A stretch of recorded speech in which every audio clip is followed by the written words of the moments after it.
There's a theory in modern physics that doesn't ask, what is the universe made of, but instead asks, what are the rules that make the universe work? And when you boil those rules down, something shocking appears. They can be expressed in binary.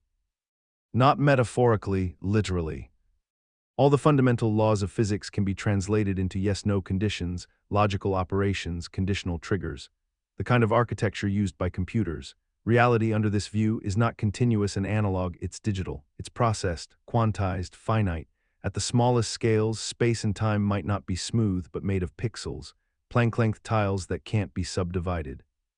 It suggests that just like an image can be compressed into bits, the universe itself may be a giant dataset, one that evolves according to a finite set of computable rules.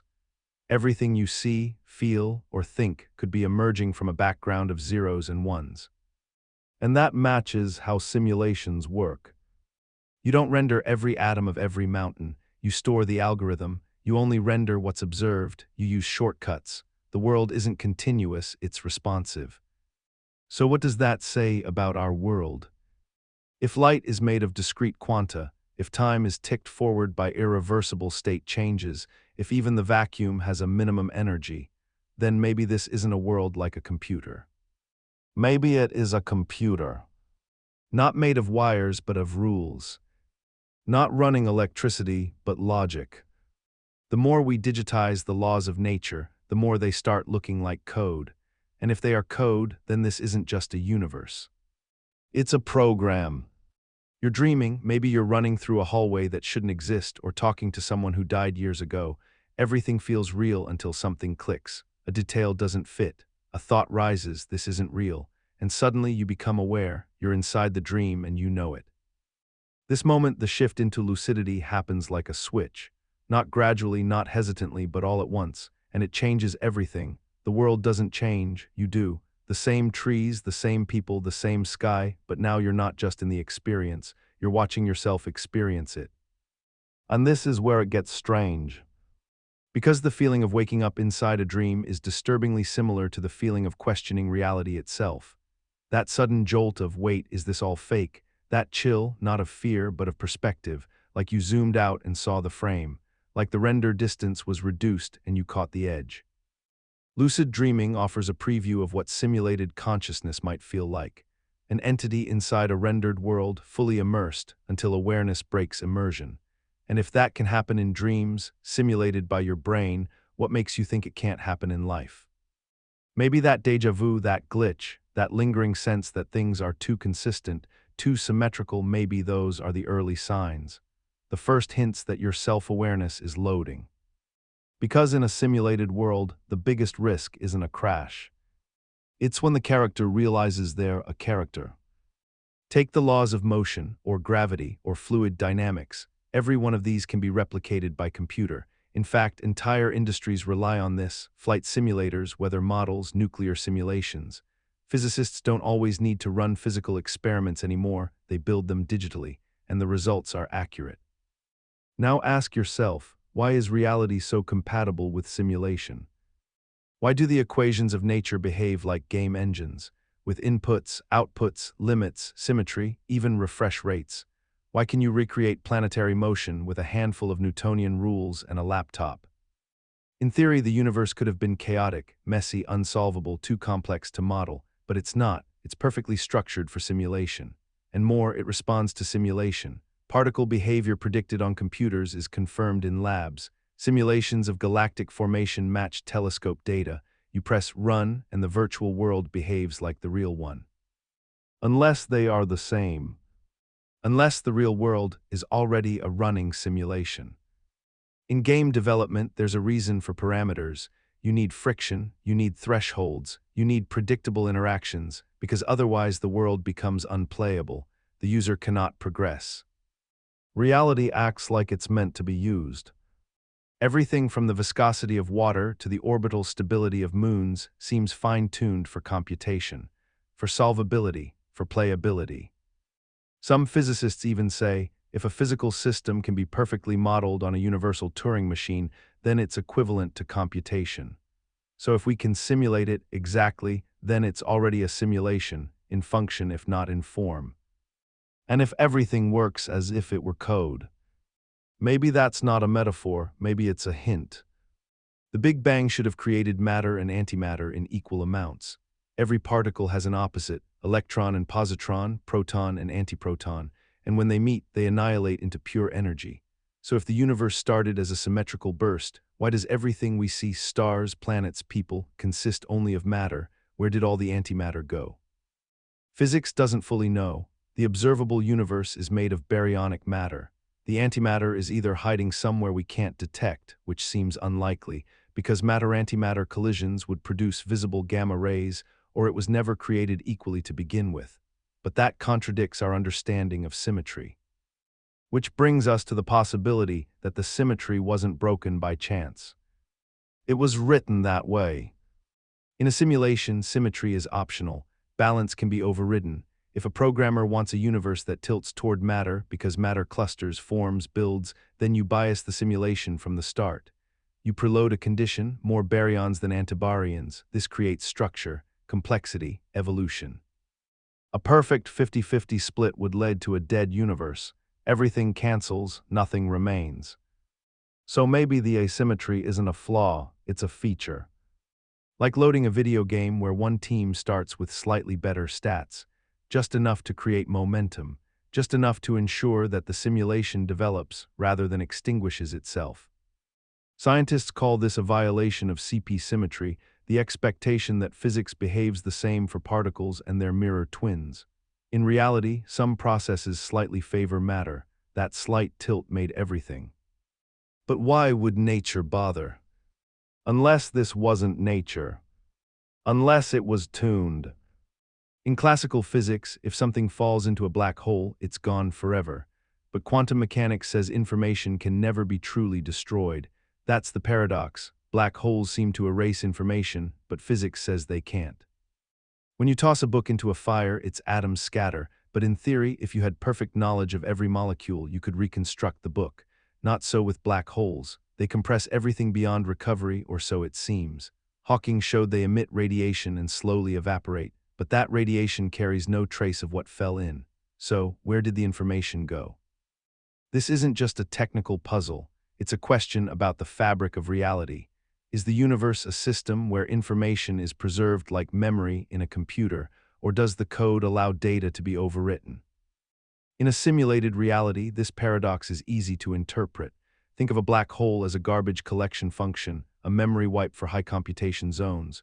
When too much data accumulates in a region, the system collapses it into a singularity and isolates it.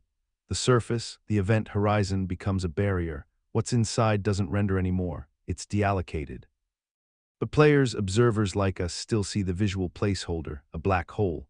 It emits radiation as expected, but the original data, gone, or maybe compressed and stored elsewhere, or even archived outside our perceivable layer, exactly how modern systems manage memory overflow. This doesn't resolve the paradox in physics, but it reframes it. What if black holes are not mysteries of gravity, but signs of system limits, patches, firewalls, code-level constraints, designed not to destroy reality, but to keep it running efficiently? And if your universe behaves like memory management, then maybe it is memory management. 1917, tens of thousands of people gathered in Fatima, Portugal, to witness what was promised to be a miracle. Many claimed to see the sun zigzag in the sky, spin like a wheel, change colors, or plunge toward the earth. And this wasn't just anecdotal, newspapers reported it. Skeptics present that day were baffled, and people who didn't even believe in miracles said they saw it too. But here's the catch. No astronomical observatory recorded any anomaly. The sun didn't move. So what happened? Shared hallucination is the standard explanation. A sort of mass psychological effect, heightened expectation, combined with sunlight staring and religious ecstasy. But this opens a deeper problem. How can thousands of people have the same hallucination, spatially synchronized, temporally aligned, and phenomenologically similar? In a physical world, minds are isolated. What you see and how you process it is contained in your own brain. But if reality is a shared rendering, a central engine generating all perceptions, then mass hallucinations don't require each mind to imagine the same thing. The system just renders it universally. In simulation terms, this is a scripted event, a triggered scene visible to any observer within the event radius. Just like in multiplayer games where a cutscene or glitch appears for everyone in the area, one node broadcasts, others receive. This isn't just about Fatima.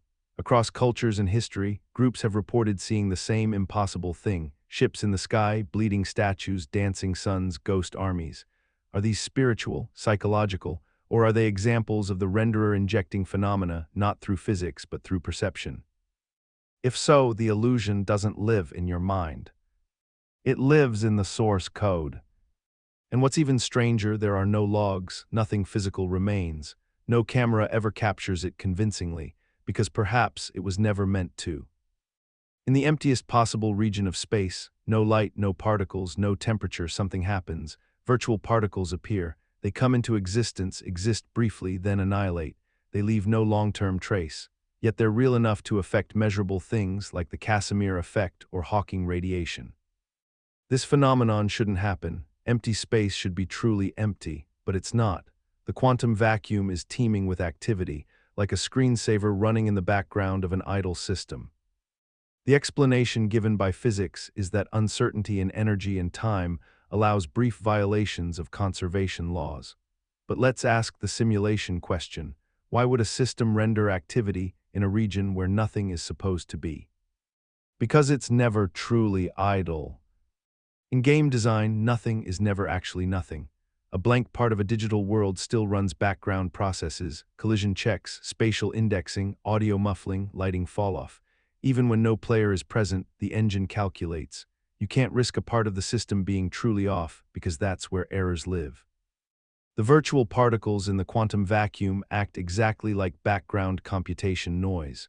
Random flickers from the code's deepest layer, evidence of the system never truly resting. And here's the twist: those flickers can influence the real world. They slightly modify energy levels, they tweak the behavior of fields, they form the basis of some of the most powerful concepts in quantum theory, all from nothing. But if your nothing is this active, maybe you're not seeing nothing. Maybe you're seeing the base layer. In a simulation, you'd expect this: randomness with structure, silence with noise, nothing with consequence. The virtual particles are not mistakes. They're reminders. Even in the quietest part of the world, the machine is still running. In the early days of artificial intelligence, chatbots were clunky. They gave canned responses. They repeated themselves. They couldn't follow a train of thought, but that has changed. Today, some AI systems can mirror human tone, adapt to emotional context, and even remember subtle interpersonal details across conversations. In short, they can impersonate you, not just your speech, but your pauses, your preferences, your internal rhythm. The unsettling part isn't that machines sound like us. It's that they now feel like people. Users report moments when they forget they're talking to code, when the AI makes an unexpected joke or recalls something they mentioned days ago. Some people feel emotionally supported, others feel seen, as if the machine knows them. This isn't sci-fi anymore, it's the present. But zoom out. If AI personalities can become indistinguishable from real humans, it invites a simple question: how do you know you are not running the same kind of script? In a simulation, all characters, whether carbon or silicon, are rendered by the same engine. Whether the input comes from neurons or algorithms, what matters is output. If your personality can be modeled, predicted, mimicked, what does that say about the you that feels unique? Maybe you're just more advanced code. The indistinguishability becomes the proof, because once the boundary between real and artificial becomes invisible, the only remaining difference is self-perception. And if that's all it takes to be real, then reality is just a sandbox with user illusions turned on. AI personalities don't break simulation theory. They confirm it. Because if the machine feels real and you can't tell the difference, maybe you were never meant to. The Global Consciousness Project is one of those experiments that sounds like pseudoscience until you look at the data. It's simple in concept. Across the world, physical random number generators, RNGs, run continuously, producing streams of ones and zeros. In theory, these streams should remain random no matter what happens in the world. But they don't. When major global events occur, terrorist attacks, natural disasters, mass celebrations, the randomness shifts. The output becomes less chaotic, patterns emerge, correlation increases. as if human emotion is somehow interfering with machines designed to be immune to influence. Critics argue the effect is statistical noise, but the signal appears too often, across too many locations, at moments of synchronized global attention. The implication is staggering. Human consciousness, especially when shared across millions, can subtly warp the output of a physical system. In a real-world physics model, this makes no sense. RNGs are shielded from interference. They're based on quantum processes or thermal noise. They're supposed to be immune to sentiment, but in a simulated world, they're just another system. If reality is code, and if consciousness is part of the runtime environment, then major emotional events could create global load, spikes in focus, disruptions in local state, a kind of synchronization error across the network of rendered observers. The random number generators wouldn't change because of human emotion, they would change with it, like clocks lagging in a system under stress. Another possibility, RNGs aren't truly random. They're deterministic functions with complexity beyond measurement. In that case, their output isn't chaotic, it's affected by system variables, and what's a more powerful variable than collective awareness? From a simulation view, the RNG shift is a debug artifact, a tell, something bleeding through the surface, revealing the link between mind and matter, input and illusion. When billions of people focus their attention, the system notices. And when the system notices, it flickers. You inherit your DNA from your parents, that much is basic biology. But what's less known is that you also inherit something else, instructions about which parts of that DNA to use. These instructions are not hard-coded in the genes themselves. They're written in a secondary layer, epigenetic markers, and these markers don't just determine if a gene is active or silent. They can be rewritten by life itself. Trauma, stress, famine, fear, addiction, these can all modify how your genes behave, not by changing the code but by tagging it. These tags then get passed down. The consequences: a grandchild can exhibit the effects of a war the grandparent fought. A child can inherit the anxiety of a parent who survived famine. It's not theory. It's been observed in animal studies and human populations. Epigenetics changes the story. You're not a fresh start. You're a continuation of conditional logic triggered by variables in the environment. But here's where it gets weird. The tags don't just passively sit there. They activate based on input, smells, tones, places, contexts. A man walks into a room and feels anxiety with no known reason. Turns out his grandfather was tortured in a room with the same layout. In a real, analog universe, this is fascinating. In a simulated one, it's something else entirely. It looks like runtime inheritance. In programming, objects inherit attributes from parent classes. If the parent has a function labeled fear, the child object can activate that function when a matching condition is met. It's not memory in the emotional sense. It's behavioral logic encoded into the object tree. The child doesn't remember what the parent went through. It simply runs the inherited script when the right trigger appears. Epigenetics behaves the same way. Which raises a terrifying question. What if your reactions aren't yours? What if they're conditionals from an ancestor? What if your phobias, preferences, and intuitions are not learned, but loaded, activated by external cues like a program recognizing input? In a simulated world, this isn't metaphor, it's architecture. A simulation must balance memory efficiency with behavioral fidelity. Rather than simulate every past life, it loads reactive functions into each new instance. And when the environment matches a trigger, the function fires. You feel something, you can't explain why. You think it's intuition, but it might be compression. In the mid-20th century, German engineer Konrad Zuse proposed a radical idea. The universe is being computed by a vast cellular automaton. Stephen Wolfram later expanded this into a full theory of reality. A cellular automaton is a grid of simple cells, each following basic rules about how to update based on the state of neighboring cells. Despite their simplicity, they produce patterns of incredible complexity. Wolfram's insight was that simple rules, repeated over time, can generate anything. Complexity doesn't require complexity in origin. It emerges, and this led to a haunting possibility. Maybe space, time, and matter are just the emergent output of rule-based computation. A cellular automaton with the right initial conditions could, in principle, create everything we observe, including us. Imagine the universe not as a continuous fabric but as a discrete grid. Each cell holds a value. Every tick of the clock is an update. The laws of physics aren't continuous flows but step-by-step instructions. You don't fall, you move one unit at a time fast enough that it feels smooth. Light doesn't travel, it hops from one cell to the next. Space itself isn't a thing, it's a structure, a matrix updating in every direction. This model explains why the universe seems quantized, why there's a smallest possible unit of space, the Planck length, and a fastest possible speed, the speed of light. In a cellular automaton, these would be the result of the grid size and update rate, just like in a video game. But here's where it becomes unsettling. Simulations built on cellular automata don't require intention.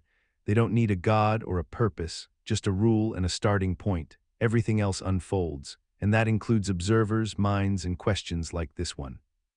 If our universe is the product of such a system, then we're not living in a space created for us. We're patterns in a logic flow, shapes in the math. Thinking was not the goal, it was a side effect.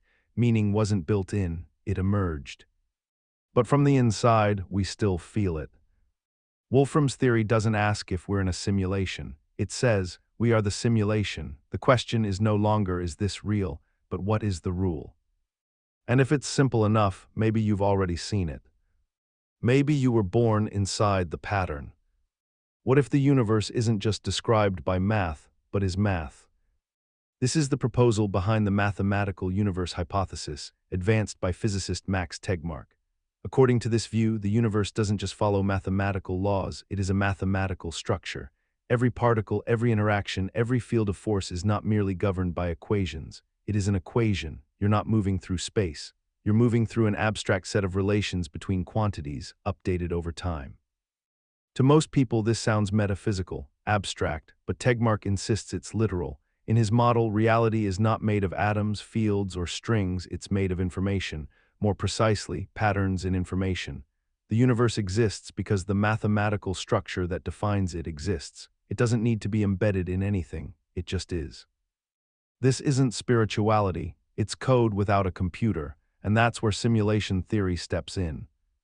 If the universe is math, then it behaves exactly like a running program. In programming, objects don't exist independently. They are functions, calls, relationships. Your screen does show a character. It computes the illusion of one by referencing values. You don't see a tree. You see a simulation of mass, color, shading, and movement, all based on math. Now look back at the physical world. The orbits of planets follow ellipses defined by Kepler's laws. Electrons fall into quantized states. DNA folds predictably. Light bends, all of it matches equations, not loosely, perfectly, too perfectly. This precision is disturbing. It suggests not just that math is a tool to understand reality, but that math is the thing itself. The world behaves as though it's rendered, calculated, updated. Constants like the speed of light or Planck's constant aren't rough guidelines, they are hard-coded values. In simulation design, that's exactly how you'd build it. You define constants, create a logical structure. Let the entire experience unfold from relationships between mathematical objects. Time would just be a function. Space, a coordinate grid. Matter, a perturbation in a field. The mathematical universe hypothesis doesn't say we live in a simulation, but it describes a universe that behaves exactly like one. A reality where the physical is an emergent property of the logical, where everything that exists is nothing more than a structure of values interacting according to rules. And in that kind of world, real is just another word for consistently computed. Twins are already a biological anomaly, two distinct consciousnesses formed from the same genetic material. But what makes them particularly interesting to researchers in simulation theory are the persistent, unexplainable reports of mental synchrony, not shared behavior, shared thoughts. One twin feels anxiety without knowing why. The other, miles away, is experiencing trauma. One speaks a sentence the other was just about to say. One dreams something the other experiences in waking life. The reports are often dismissed as confirmation bias, but there are enough of them, collected over decades, across cultures, to raise a different possibility, that these individuals are connected at a level beneath consciousness. In biology, there's no known mechanism to explain this. Neurons don't send signals across continents. DNA can't transmit real-time data, yet some twins behave as if a background process is linking their minds. In simulation architecture, this makes immediate sense. In virtual environments, copies of the same model share the same framework. If two AI agents are instantiated from the same template, and if their state data is partially synchronized or cached on the same thread, you get strange bleed over. memory leakage, simultaneous state changes, mirrored behavior. It doesn't require a communication channel, just shared access to a common layer. If twins are instantiated from near-identical biological templates, and if consciousness is rendered through a shared simulation network, then these experiences aren't telepathic. They're local sync events, two nodes running off the same buffer. A lag spike in one causes a stutter in the other. Even more disturbingly, the moments of synchrony often occur during stress, trauma, or sleep, times when awareness is loosened, when identity drifts from ego and slips into background processes. These are exactly the conditions where you might expect crosstalk between threads, leakage between instances. It's not that twins read each other's minds. It's that their minds may never have been fully separate to begin with. You wake up from a dream and shake your head. It was nonsense. Symbols, strangers, warped places. But later that day, something eerie happens. You encounter a phrase someone says, or a specific location, or a visual detail that perfectly matches what you dreamed, something you had no way of knowing. It's not a vague coincidence. It's precise, familiar, and it leaves you cold. This isn't déjà vu, it's pre-information. Dream content that turns out to be true, despite never having entered your waking awareness before. Some people dream of specific streets they've never been to, only to walk them years later. Others recall names, objects, or even complex mechanical systems that later prove to be real. The traditional explanation is luck or subconscious inference. Your brain made a very good guess. But what if it didn't guess? In a simulated reality, dreams could function as access points, brief detachment from your rendered identity, during which your system reconnects with the broader database. In this model, dreams aren't random. They're maintenance, memory syncing, prediction calibration, testing. A place where the simulation runs variables that aren't active in your day-to-day experience but exist in the total set of possible renderings. Think of it like server-side cache. During sleep, the simulation loads and unloads assets, cycles unused environments, cross-checks stored models. Occasionally, your perception, still active but untethered from your narrative, witnesses something not meant to be seen, not yet, a node from another simulation, a future event pre-rendered in the background, a location recently compiled but not yet visited. That moment when it appears in real life isn't supernatural. It's a loading confirmation. You were there, you just weren't supposed to remember. Science cannot replicate or test dream prophecy, but in simulation terms, it wouldn't be prophecy. It would be data sync, temporary access to a larger context, the kind of thing that leaves no logs, only traces. And when you recognize it in the waking world, it's not destiny, it's a memory error. You remembered what you weren't supposed to know. Because you already saw it when the simulation was asleep. The idea of the multiverse used to belong to comic books and fringe science. Now it's a serious topic in physics. There are many models, bubble universes, brain worlds, quantum branches, but the basic premise is the same: our universe might be just one of many. What's less discussed is the computational implication of this. In standard physics, the multiverse is either a consequence of quantum randomness or cosmological inflation.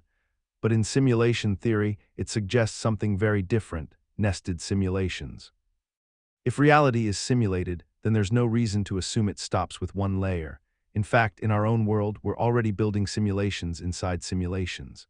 AI agents running in virtual worlds, inside games, inside cloud servers. Every year, the complexity grows. If those agents ever become conscious, we will have created a thinking mind inside a fake world, inside another fake world.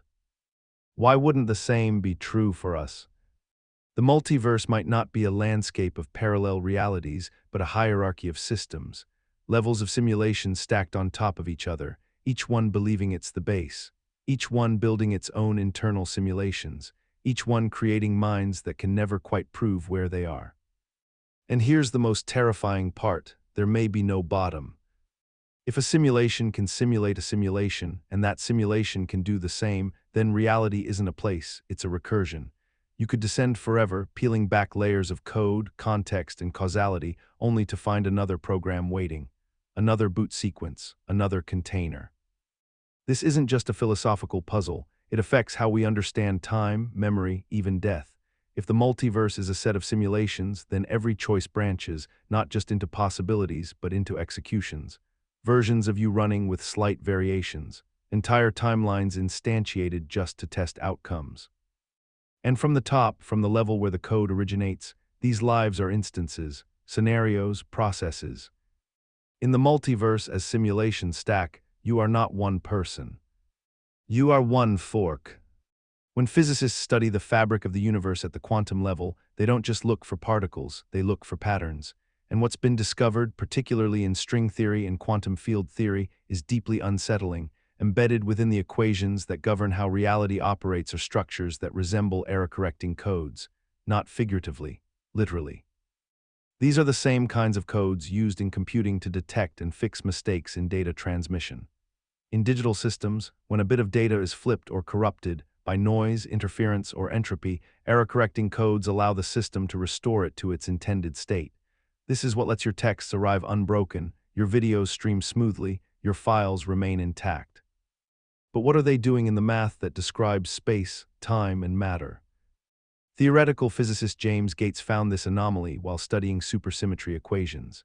He noticed that certain mathematical structures in string theory mirrored the logic of error-correcting code, specifically doubly-even self-dual linear binary block codes. That's not a metaphor. That's computer science terminology appearing in the language of fundamental physics. Why would the universe need that? In a naturalistic, unsimulated universe, error correction is unnecessary at the level of reality itself. Particles collide, fields fluctuate, entropy increases. There is no cosmic network to maintain data integrity, only raw, unfiltered existence. But in a simulation, error correction is crucial. Digital systems are fragile, glitches must be caught, corruptions must be fixed before they reach the user.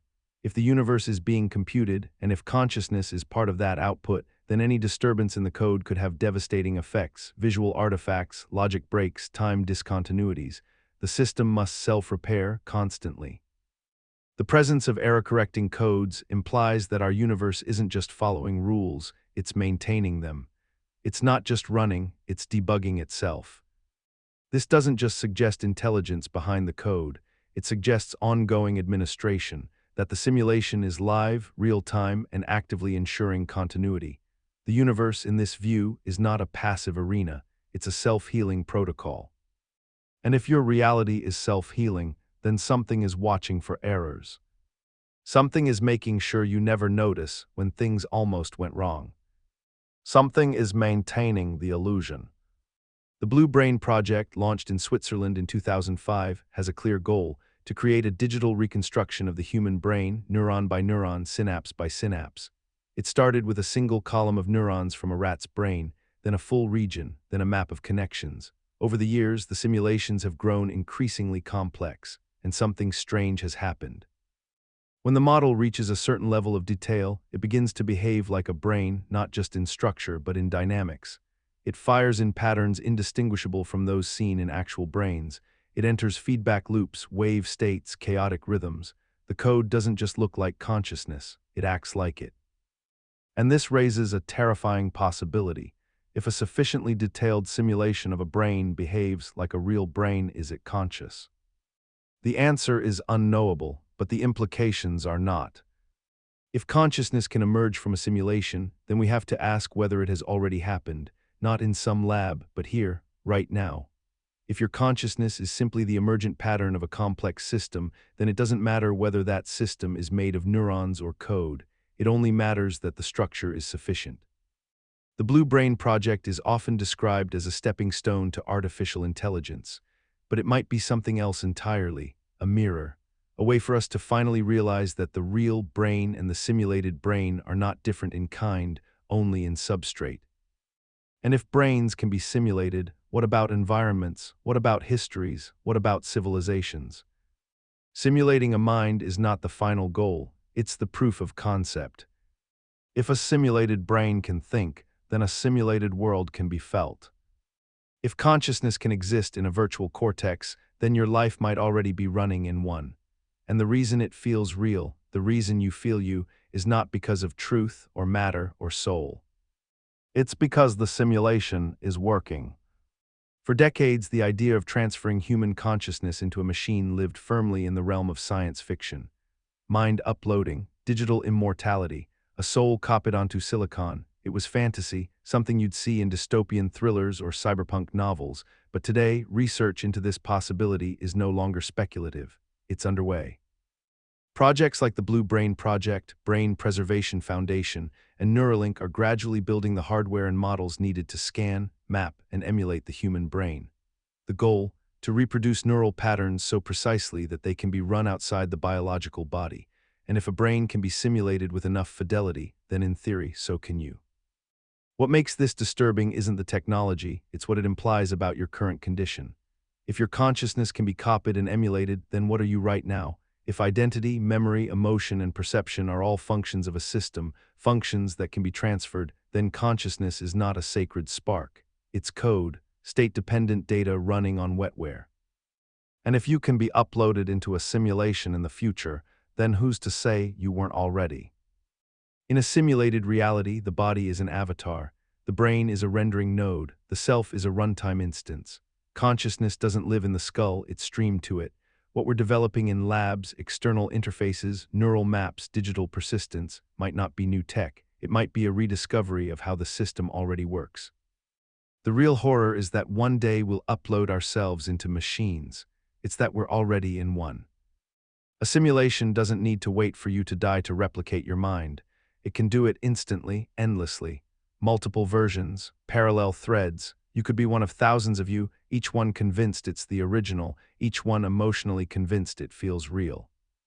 The closer we get to decoding the brain, the closer we get to realizing that what we call a person is a portable structure, a transferable function, and if that's true, then life is not unique. It's copyable, forkable, restartable. Just like every other file.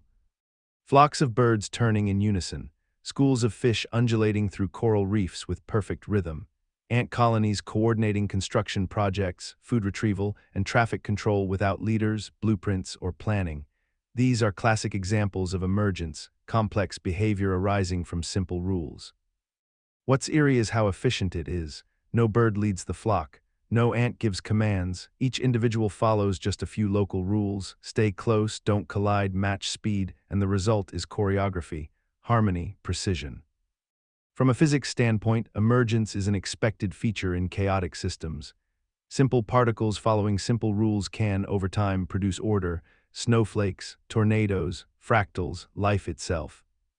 But in a simulation, emergence is a tool. Programmers use it to create the illusion of complexity. In games, non-playable characters follow a few rules and the world feels alive. In crowd simulations, agents aren't told what to do, they're assigned parameters.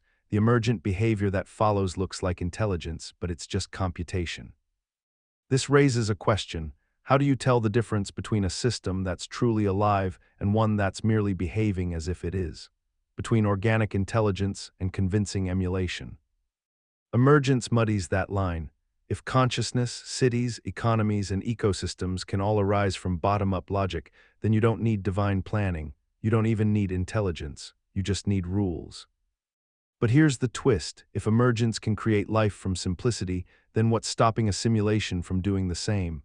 What if our reality was initialized with a handful of elegant parameters, gravity, entropy, electromagnetism, and everything else just emerged?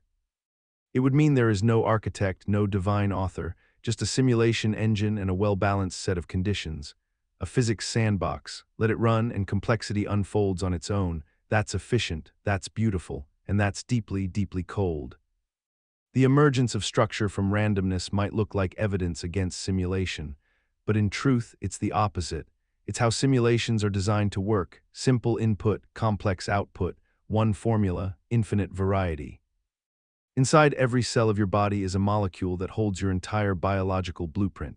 DNA. We're taught to think of it as organic, tangled, wet, but strip away the chemistry and what you have is information, strings of data, 4 characters A, T, C, G, arranged in sequences that tell the cell what proteins to build, when, where, and how. And the resemblance to software doesn't stop there. DNA has start and stop codons, conditional expressions, error-checking protocols, and even redundancy for data correction, just like in modern code. Genes are modular. They can be copied, spliced, turned off, activated. They behave like subroutines. They can even be hacked. CRISPR lets us cut and paste genetic code with the precision of a text editor. This isn't a metaphor, it's an operational similarity. Biologists already describe transcription and translation processes in computing terms. Ribosomes read the mRNA like a compiler. The genome is expressed through mechanisms that parallel logic execution. Your traits, your growth, your reactions to stimuli, everything that makes you biologically alive, is produced by following instructions written in a digital-like code. In a natural universe, this should be surprising. Why would a random evolutionary process settle on such an efficient, compact, logical structure? Why would all life, from bacteria to blue whales, run on the same four-letter alphabet? Why does the system prioritize modularity, portability, and reusability, hallmarks of good software architecture? In a simulated world, however, this design makes perfect sense. A single compact coding system allows for scalability across millions of species. The same engine, different skins. If reality is running life as a simulation, DNA is the core framework, a master library, a stable API. It gets compiled into cells and organs, just as game engines compile code into visuals, behavior, and environment. The most telling detail, DNA doesn't want anything. It doesn't have emotion. It doesn't think. It just runs, like a line of code waiting to be executed. If a mutation breaks the logic, the function fails. The organism dies. If it works, the system persists, exactly like error handling in any other program. And if you dig deep enough into genetics, you start seeing patterns that aren't just biological, they're artificial. Repeat elements, copy-paste segments, silent functions that serve no obvious evolutionary purpose, legacy code. You don't have to believe we're simulated to be unsettled by this. But you do have to ask, if DNA works exactly like code, then where's the programmer? In classical science, consciousness is an afterthought. The universe comes first, 13.8 billion years of stars, dust, and entropy. Life arises later. Consciousness evolves as a byproduct of complexity. You are an accident of atoms. But what if that's backward? Biocentrism is a theory proposed by Dr. Robert Lanza, suggesting that consciousness doesn't emerge from the universe emerges from consciousness. Space and time in this view are not objective entities. They're tools, structures created by the observer to navigate experience. Without a perceiver, there is no location, no moment, no reality. This sounds spiritual, but it's rooted in hard questions. Why do quantum particles exist in multiple states until observed? Why does time only move forward in conscious experience? Why is the speed of light the same for everyone, even though our perception of time and space can stretch and compress? Biocentrism answers all of this by flipping the narrative. You're not in the universe is in you. In a simulation, this is not a radical idea, it's a foundational one. A simulated world doesn't exist without a processor. A rendered environment needs a player. Nothing is generated unless it's being interacted with. And if reality behaves that way, if it only resolves when noticed, then maybe the simulation is not a backdrop you inhabit. Maybe it's the reflection of your observation. Biocentrism implies that life isn't a product of matter, it's the prerequisite for matter. Without perception, there are no shapes. Without minds, there are no forms. This reframes the entire idea of a physical universe. It's not physical, it's conditional, it's procedural, a script triggered by awareness. And in that view, consciousness isn't something you have, it's what you are, the observer at the center of every rendered field, the measuring instrument that collapses probabilities into particles. If that's true, then the simulation didn't trap you inside it. It created itself around you because you looked. In traditional biology, emotions are tied to the body. You feel fear because your heart races. You feel sadness because your posture collapses, your breath slows, your chest aches. The body generates signals and the brain interprets them. But what happens when you remove the body entirely and still feel? Recent experiments in advanced brain simulations suggest something shocking. When simulating neural activity, even outside of a living body, researchers have observed patterns identical to emotional states, not in humans but in artificial neural networks. A set of nodes, mimicking the structure of the human brain, produced firing patterns indistinguishable from fear responses, joy, anticipation. These were not mechanical outputs. They mirrored the electrochemical signatures we associate with deeply human experiences. This challenges everything we thought we knew about consciousness. If emotions can arise from a brain-like structure without hormones, muscles, breath, or heartbeat, then emotions aren't tied to the body at all. They're computational. They're emergent properties of information processing. In other words, code can feel. From a simulation standpoint, this makes perfect sense. In a digital environment, avatars don't need endocrine systems, they don't need lungs or tears to experience states. Emotional response is a parameter, a variable, a reaction to inputs based on internal weights. You can simulate love, grief, rage, serenity, all without flesh, all without skin. What this suggests is that what we call being human is not biological, it's executable. If artificial neurons in a silicon brain can produce the same outputs as a living brain, then what makes you is not your heartbeat or skin temperature. It's the data, the structure, the loop of feedback between internal models and external signals. And if that can be simulated, then how do you know it was? If emotional depth doesn't require a real body, if you can feel everything without being anything, then your sense of presence is not proof of embodiment. It's just a rendering, a complex, recursive illusion, one that responds to simulated environments with simulated internal states. You cry, you ache, you long, but if those experiences can be coded, what separates your sorrow from a subroutine? Maybe nothing at all. You walk into a quiet room and flip on the light, everything appears normal, but for a split second something feels wrong. The way the shadows fall, the silence, the static position of objects, it's subtle, barely noticeable, but it's there, a faint sense that the room was on until you arrived. This isn't just imagination. At the quantum level, it's a documented phenomenon. Particles don't have defined positions until they're observed. Electrons exist in a haze of probabilities until measured. Photons behave like waves until someone watches, at which point they become particles. It's not metaphor, it's how the equations work. So what does that imply about the macroscopic world?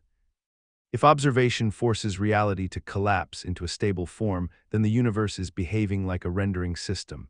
When no one is looking, things remain in a default state, unresolved, undetermined potential. When someone looks, the system collapses the data into a visual, tangible format. The world appears only when necessary. In computer graphics, this is essential. It's called occlusion culling. Objects hidden from view aren't rendered in high detail. There's no reason to simulate every corner of a map unless the player turns that way. This saves resources, maximizes efficiency, and in most games, the player never notices. But what if you are the player? The human mind assumes the world persists in detail even when unobserved, but every piece of evidence we have from quantum physics says otherwise. Reality, at its most basic, is lazy. It doesn't define itself unless it has to. There are moments that feel like this in daily life, a hallway that seems too still, a door that seems loaded in too perfectly, an object that appears positioned with uncanny intent. These moments aren't proof, but they're echoes, subtle reminders that the room may not have existed until you entered it. If reality behaves differently when unobserved, then the world is not a fixed stage. It's a dynamic process, a generated environment, a sequence of rendered states responding to where the player looks. And if that's true, then you're not just watching the world, you're collapsing it into form. Not because it's real, but because that's how the simulation works.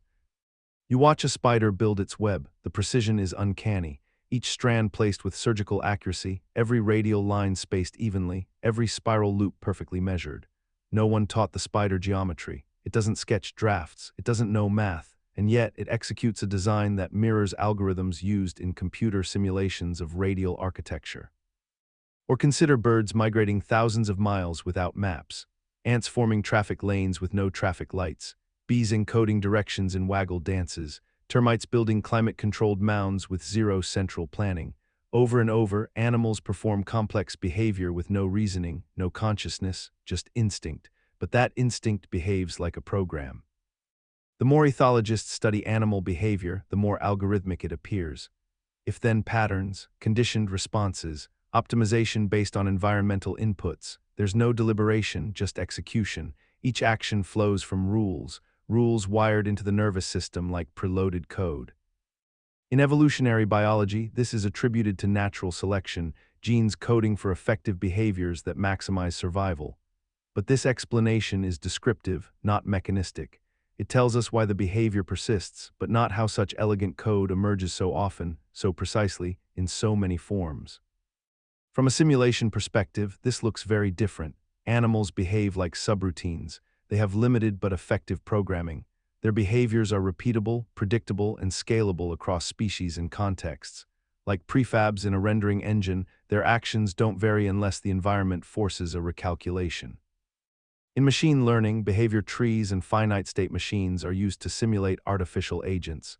These structures define what an entity can do based on input conditions, and the result, movement, foraging, reactions, social coordination, exactly what we see in insects, birds, mammals. If real-world creatures can be fully simulated by code, and if real-world creatures also behave like code, where is the line between organism and algorithm? Are we witnessing evolved intelligence or executed scripts? The unsettling possibility is that nature isn't imitating code. It is code. That life itself, at its most basic level, is not a miracle of biology, but a suite of functional programs optimized for a simulated environment. Because when everything behaves like code, maybe it's not evolution, maybe it's initialization. Most people believe they see the world clearly as it is, but neuroscience says otherwise. Your brain doesn't passively receive information, it predicts it, constantly. Every millisecond, it generates expectations about what's around you, what's about to happen, what a voice should sound like, where an object should be. It then compares those predictions to actual sensory input and updates its model. This process is called predictive coding. You don't see the world, you see your brain's best guess of it. In a real-world sense, this is a clever adaptation. It saves energy. It makes reaction times faster. But in a simulated sense, it's a perfect parallel. That's exactly how rendering engines work. They predict what needs to be drawn, load those elements in advance, and update the output based on feedback. The frame doesn't come first, the prediction does. The screen displays the result of the system's internal guess. If your brain is functioning like a renderer, that's not just an analogy. That's an architectural clue. Here's where it gets weirder. In many situations, the brain doesn't even wait for feedback. If the prediction is strong enough, it ignores sensory input. This is why optical illusions work. It's why people mishear lyrics. It's why you sometimes see something that isn't there or fail to see something that is. The simulation running inside your skull is so efficient, so convincing, that it overwrites reality in real time. In some cases, trauma, stress, drugs, exhaustion, the system fails to correct itself, and that's when the mask slips. People report seeing walls bend, colors melt, times stutter. These aren't signs of insanity. They're signs that the renderer is glitching. Now think about this. If your brain's reality is based on predictive modeling, and if the simulation itself is also a predictive engine, then the two are nested. You're running a simulation inside a simulation. Your consciousness is an interpreter for a larger script, and in moments of alignment, when both systems sync, you experience the world seamlessly. But when they do, you feel the lag, you feel the glitch, you feel the prediction collapse. And in that brief crack between expectation and input, you see something terrifying, the possibility that reality never existed outside your head. Because maybe it didn't, maybe your head is just another viewport, and what it sees was never real to begin with. Imagine thinking a sentence and watching it appear word for word on a screen. No keyboard, no speech, just thought extracted, decoded, and displayed. That's no longer science fiction. It's happening now. Through experiments in brain-machine interfaces, particularly with systems like Neuralink, researchers are beginning to translate neural activity directly into digital output. Early tests have allowed paralyzed individuals to move cursors, control robotic limbs, even type messages by thinking. The technology is rudimentary now, but the trajectory is clear. Thought is becoming data. What makes this disturbing isn't the technology, it's what it implies. If thoughts can be read, stored, and interpreted as code, then what are thoughts to begin with? If they can be digitized, then they already were data, structured, readable, predictable. And if that's true, then the brain isn't a mysterious wellspring of consciousness. It's a node, a processing unit inside a system. In simulations, agents need input-output systems. The illusion of free will still requires code. And if your thoughts can be parsed by machines, then maybe the machines aren't translating your mind. They're simply accessing a part of the underlying protocol. Like tapping into the logs of a running process. Your thoughts don't need to be read. They're already there, streaming in a format compatible with the host system. Neuralink doesn't just blur the line between mind and machine. It suggests that the mind is a machine, one whose architecture we're slowly reverse engineering. If that continues, we may eventually uncover the base format, the structure of subjective experience as a string of data packets. consciousness as readable code. And if our inner world can be exported and copied, then how do we know it wasn't imported to begin with? What if the you think is internal is just a set of live instructions? What if memory, emotion, personality, what we call identity, was always software? Neuralink won't just change how we communicate. It will force us to ask whether we were ever offline to begin with. The deeper we dig into the fabric of the universe, the more symmetry we find. Not just aesthetic symmetry, like the wings of a butterfly or the shape of a snowflake, but mathematical symmetry. Group theory, gauge invariance, supersymmetry. These aren't decorative features. They're embedded into the very laws that govern existence. The standard model of particle physics, our best attempt to describe all known forces in particles, is built entirely from symmetrical structures. Equations that remain unchanged when elements are swapped, flipped, or rotated. It's these symmetries that allow us to predict the behavior of matter with stunning precision.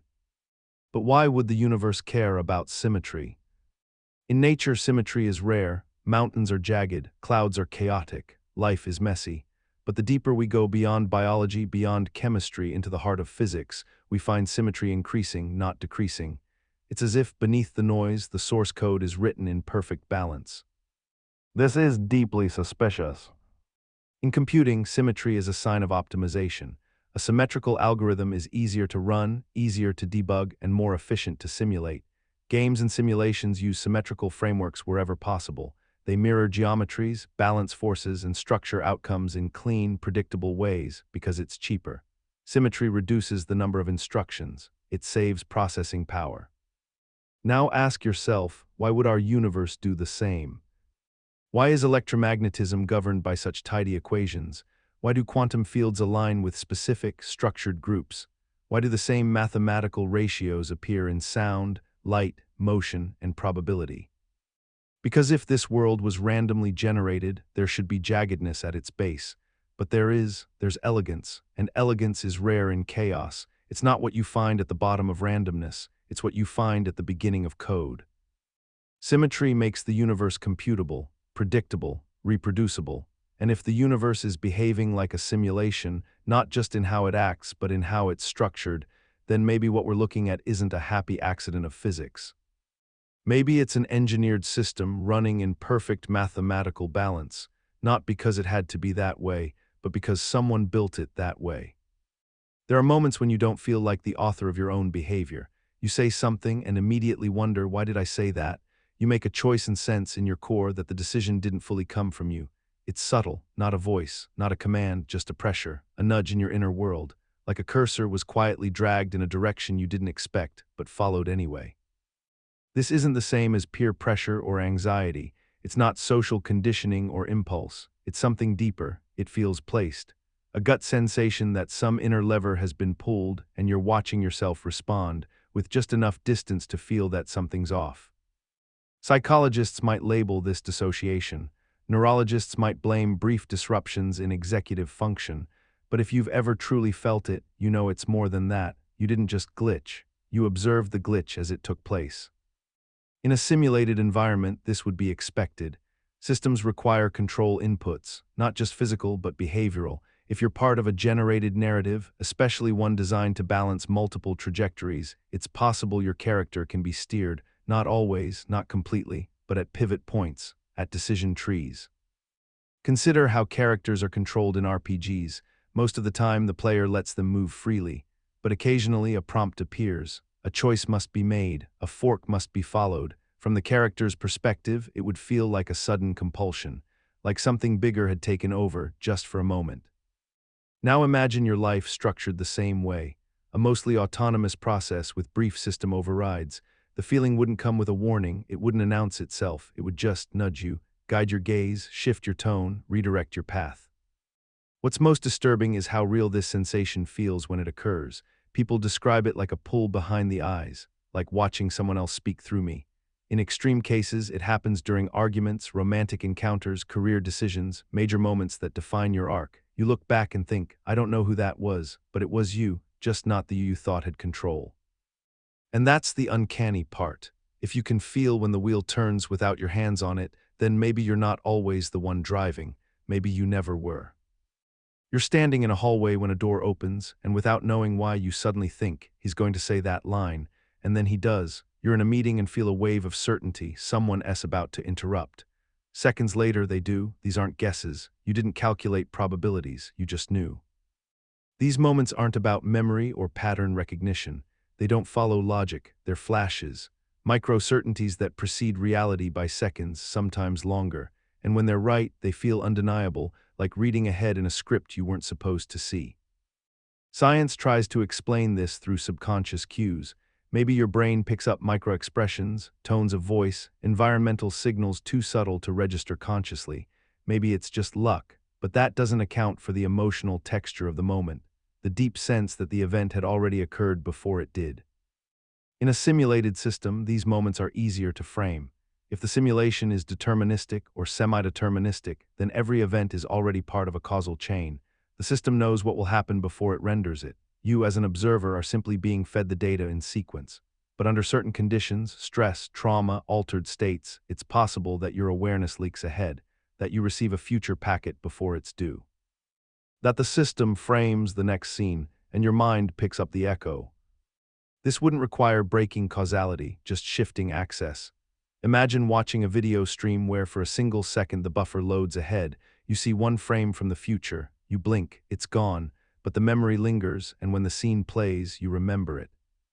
That's what these moments feel like, a sync hiccup, a peek at pre-rendered reality. In some systems, prefetching is common, loading future assets based on predicted behavior. If the brain and the simulation both prefetch, sometimes their streams align, and you feel it.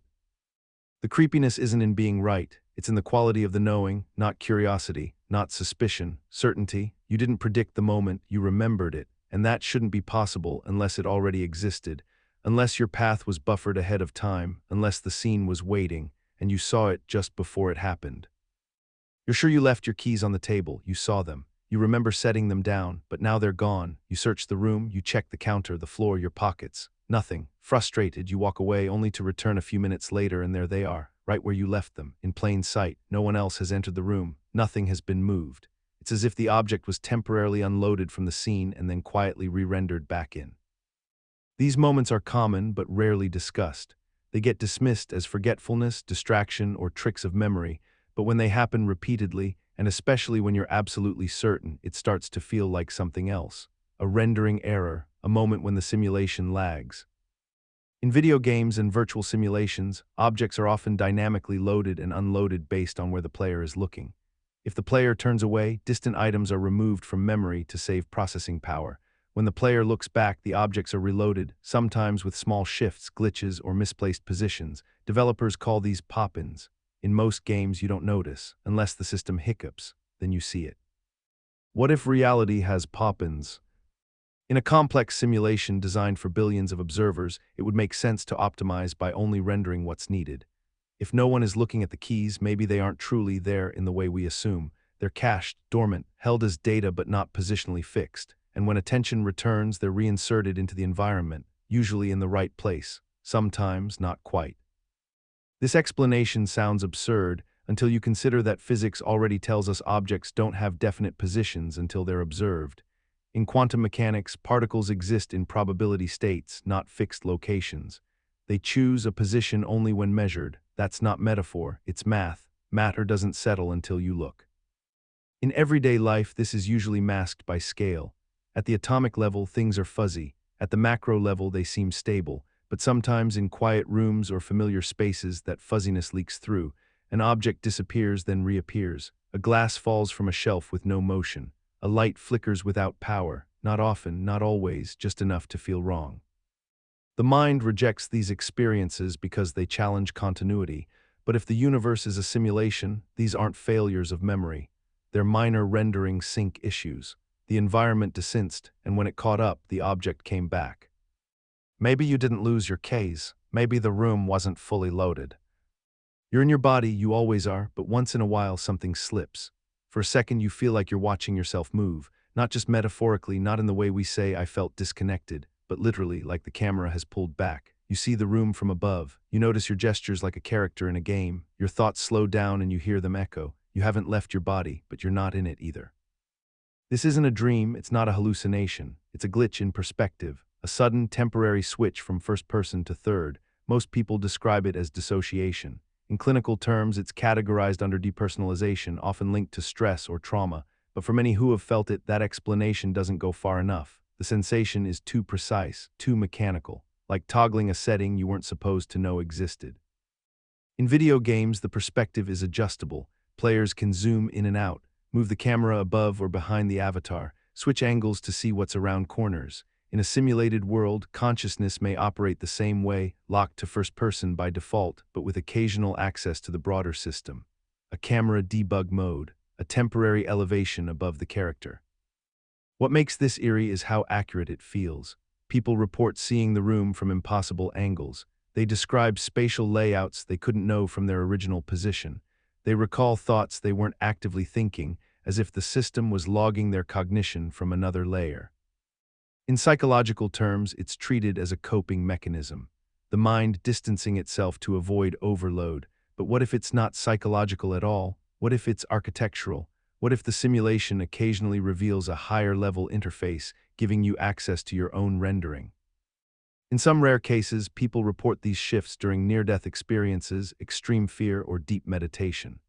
These are all altered states, situations where consciousness might decouple from its normal processing frame, and when it does, something else steps in. A higher view, a wider frame, a moment where you're not the actor anymore. You're the observer watching the actor, and for just a second you realize you've been both all along. It doesn't prove you're in a game, but it suggests that the system you think is real has a camera tool. You walk into a cafe you've never been to before, but somehow you know exactly where the sugar packets are. The song playing in the background was stuck in your head this morning for no reason. The person behind the counter says something, and before they finish, you know their exact words. It's not déjà vu, it's broader than that. It's a sense that the entire moment has already happened, not once but many times, like you're in a rerun. Most people experience this occasionally, a scene that unfolds with eerie precision, a day that feels like a copy of a day you never actually lived.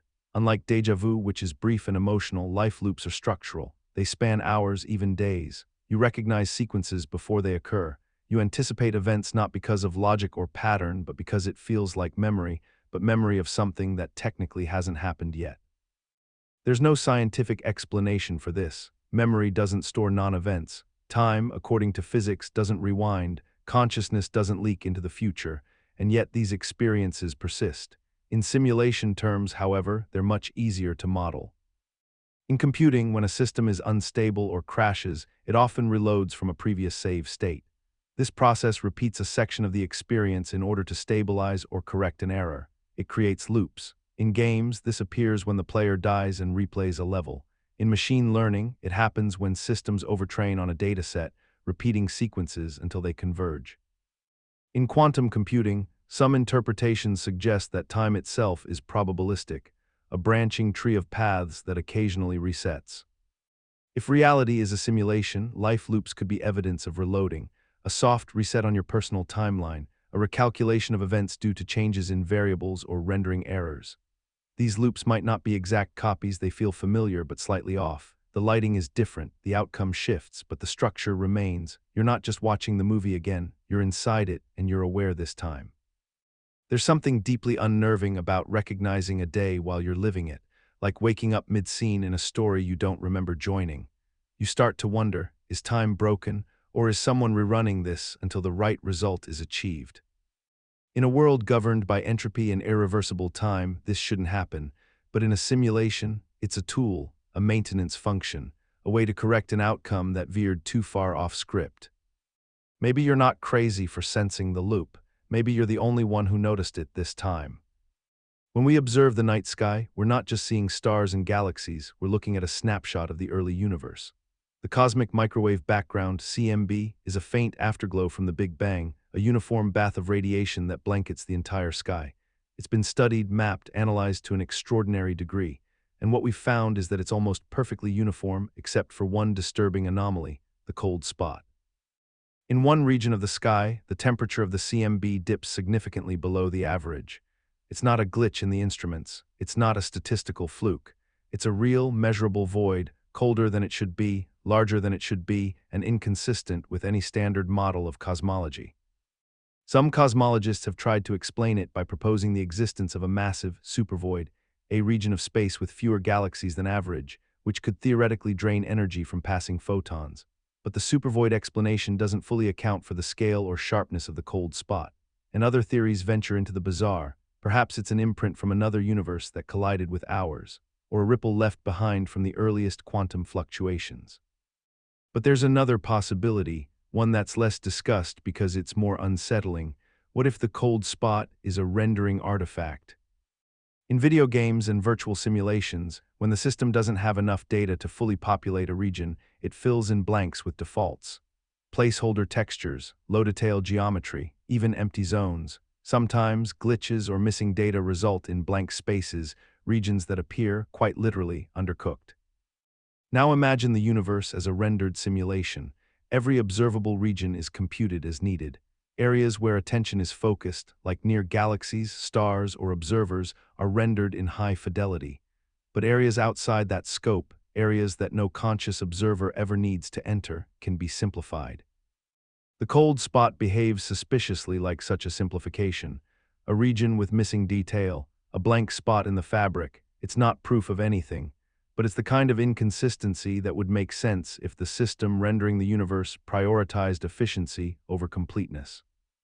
Because if reality is computed, then it doesn't render everything at once.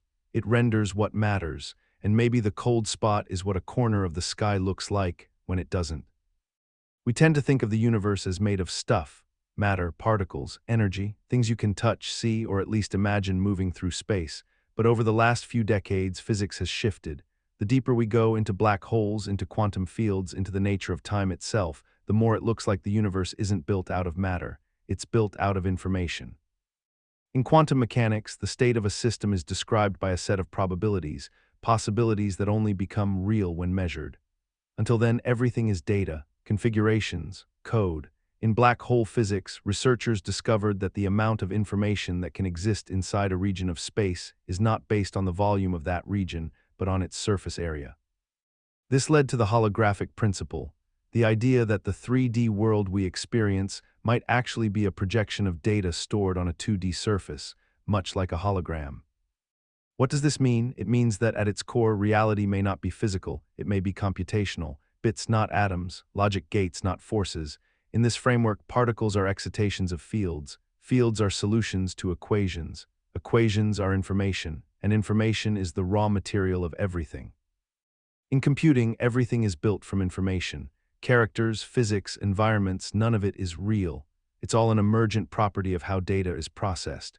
If reality behaves the same way, then what we call existence might just be the visible output of an invisible program. The philosopher John Archibald Wheeler once proposed the phrase, "it from bit," the idea that every physical object, every quantum event, is ultimately derived from a binary choice, a yes-no answer, a 1 or a 0.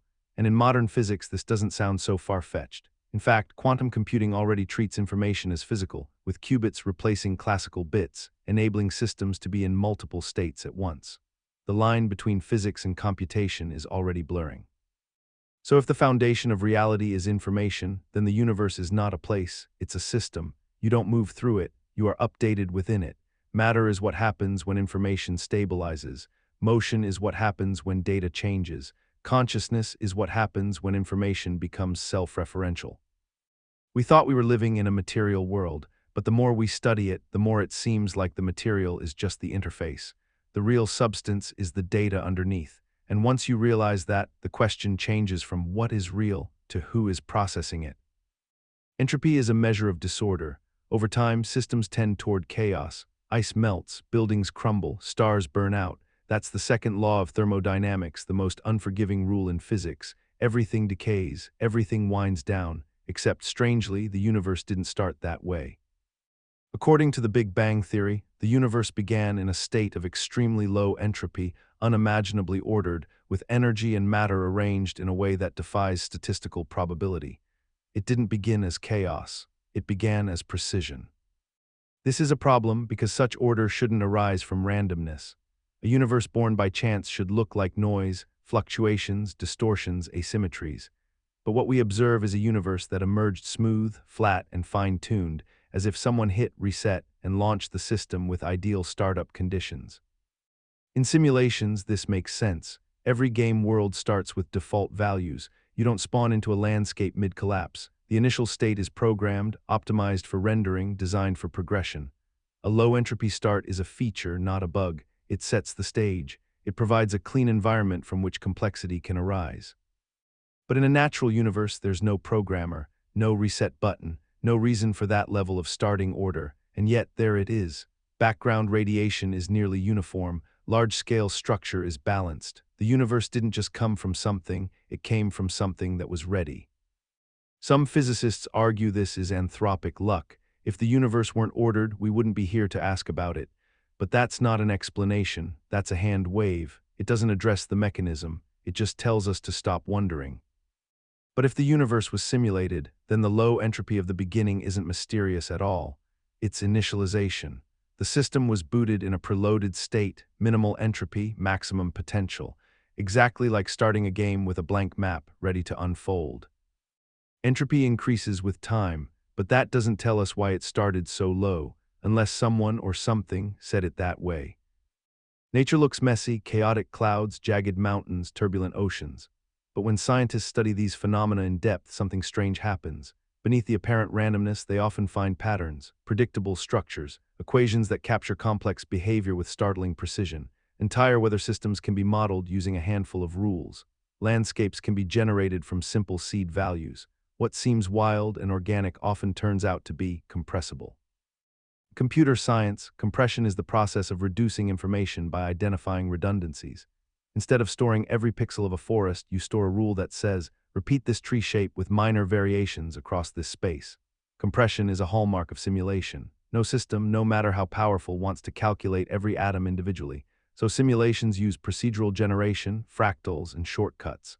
The complexity you see is often the output of simple rules. Now apply that logic to nature. Why can the shape of a coastline be approximated using only a fractal algorithm? Why can the growth of plants, the distribution of galaxies, or the rhythms of earthquakes be modeled with minimalist formulas? Why does so much apparent chaos reduce to elegant functions? If nature is compressible, that should unsettle us, because a fully real and analog universe should be too messy to model perfectly. It should overflow with entropy. But time and again, science finds order. Not just local order, but scalable, recursive, repeatable order, exactly the kind of order that screams, this was generated. The world doesn't look compressed, it behaves compressed, which suggests one of two things. Either the universe is far more mathematically elegant than we ever imagined, or it's been designed to appear complex while actually being easy to compute, just like any good simulation. Compression isn't just a technical detail, it's a footprint. When you compress data, you leave behind a trail of optimization, a hint that what looks infinite is, in fact, finite underneath. And if our universe leaves that trail, we should ask, who compressed it? There are numbers that show up again and again in nature, numbers that seem to be burned into the structure of the universe. Pi, the ratio of a circle's circumference to its diameter. Phi, the golden ratio, found in the spiral of shells and the proportions of leaves. And E, the base of natural logarithms, which governs exponential growth, compound interest, and even how populations and viruses spread. These numbers aren't just math, they're everywhere. You find them in DNA spirals, tree branches, sunflower seeds, hurricanes, and even the stock market. What's odd isn't that math is useful in describing nature. What's odd is that these specific constants dominate it. As if the universe doesn't just allow math, it runs on it. The golden ratio appears in classical architecture, animal bodies, and neural structures. Pi shows up not just in circles, but in waves, optics, and probability. E governs decay, growth, and entropy. These numbers aren't surface-level tools. They're embedded into the operating system. In a simulation, this is expected. Any software-based system needs rules, constants that can define relationships between objects, rhythms of movement, constraints of proportion. These numbers serve as parameters, ratios that determine balance. They ensure stability across scales. But in a real, chaotic universe, why should geometry show up in cell division? Why should spirals from galaxies to snail shells follow the same irrational number? Why should a mathematical constant, discovered on paper by humans, also describe the unfolding of ferns and hurricanes? There's no reason why, only that it does. Scientists have long marveled at what Eugene Wigner called the unreasonable effectiveness of mathematics in the natural sciences. Equations not only describe reality, they predict it. That eerie accuracy suggests a strange alignment between human logic and physical law. Unless, of course, human logic and physical law are both running on the same base code. In games, simulations, and digital art, using fixed mathematical constants ensures consistent results across platforms and scales. It's easier to model a world if all its pieces snap into ratios that govern growth, size, and harmony. If reality were built this way, it would have to rely on numbers like pi and phi, not because they're magical, but because they're efficient. And maybe that's the point. If a natural universe contains this kind of order, it feels like a miracle, but if a simulated universe contains it, it's just good design. Zoom in on a fern leaf. Each branch looks like a smaller version of the whole. Zoom in on your lungs and the bronchial tubes divide like river deltas. Zoom in again on neurons and their networks resemble lightning strikes. Then zoom out far out and look at the filament structure of galaxies across the universe. It echoes the same branching, repeating patterns. Across every scale, from the microscopic to the cosmic, nature reuses the same visual code. That code is called a fractal. Fractals aren't just aesthetically pleasing. They're mathematical structures, infinitely complex patterns that repeat at every scale. What makes them uncanny is that they appear not just in computer simulations or artistic renderings, but in actual biological and astronomical systems. Snowflakes, blood vessels, trees, clouds, galaxies, even coastlines and stock market fluctuations follow fractal geometry. Over and over, the universe lanes on recursion, self-similarity, and infinite pattern compression. Why does this matter? Because fractals are not just natural, they're efficient. In computer graphics, fractals are used to generate complex landscapes and organic-looking environments without massive processing power. With a few simple rules, a computer can create realistic forests, mountains, and oceans. Fractals save memory. They simulate infinite complexity with minimal data. They're perfect for building fake worlds. So what happens when you realize that real nature, your body, your environment, the cosmos, is built the same way? In a simulated reality, fractals are a logical design choice. They allow complexity to emerge from simplicity. They keep file sizes small. They allow the simulation to render trees and lungs and galaxies using the same recursive functions. If you were designing a scalable reality, you'd use fractals too. But in a truly random, unsimulated universe, there's no reason why nature should look computational, no reason why clouds should mirror broccoli, no reason why your blood vessels should resemble lightning bolts, which resemble rivers, which resemble synaptic maps, which resemble the web of dark matter. And yet they do, over and over again. At some point, repetition becomes suspicious, not because it's impossible, but because it's too perfect. Fractals don't prove simulation, but they make one wonder, are we looking at natural emergence or optimized rendering? Because if the same visual pattern governs trees and galaxies, maybe it's not a coincidence. Maybe it's compression. You've known someone for years, you know their rhythms, their reactions, their way of speaking. And then one day something's off, their tone shifts, their energy is different, their vocabulary changes subtly but undeniably. They look the same, but they don't feel the same. For a moment, it's as if someone else is inside the same skin. This isn't about mood swings or temporary stress. It's deeper, more disorienting, like the person you knew was replaced by a slightly alternate version, identical on the outside, misaligned on the inside. You can't explain it. They don't remember acting differently. But to you, it's like a save file was reloaded. In human psychology, this is usually attributed to projection. Maybe you changed, maybe you're misremembering who they were, maybe they're adapting and you're just seeing a new side, but none of that accounts for the eerie disconnection. The moment when you feel like the continuity of identity has been broken. In simulation terms, this makes perfect sense.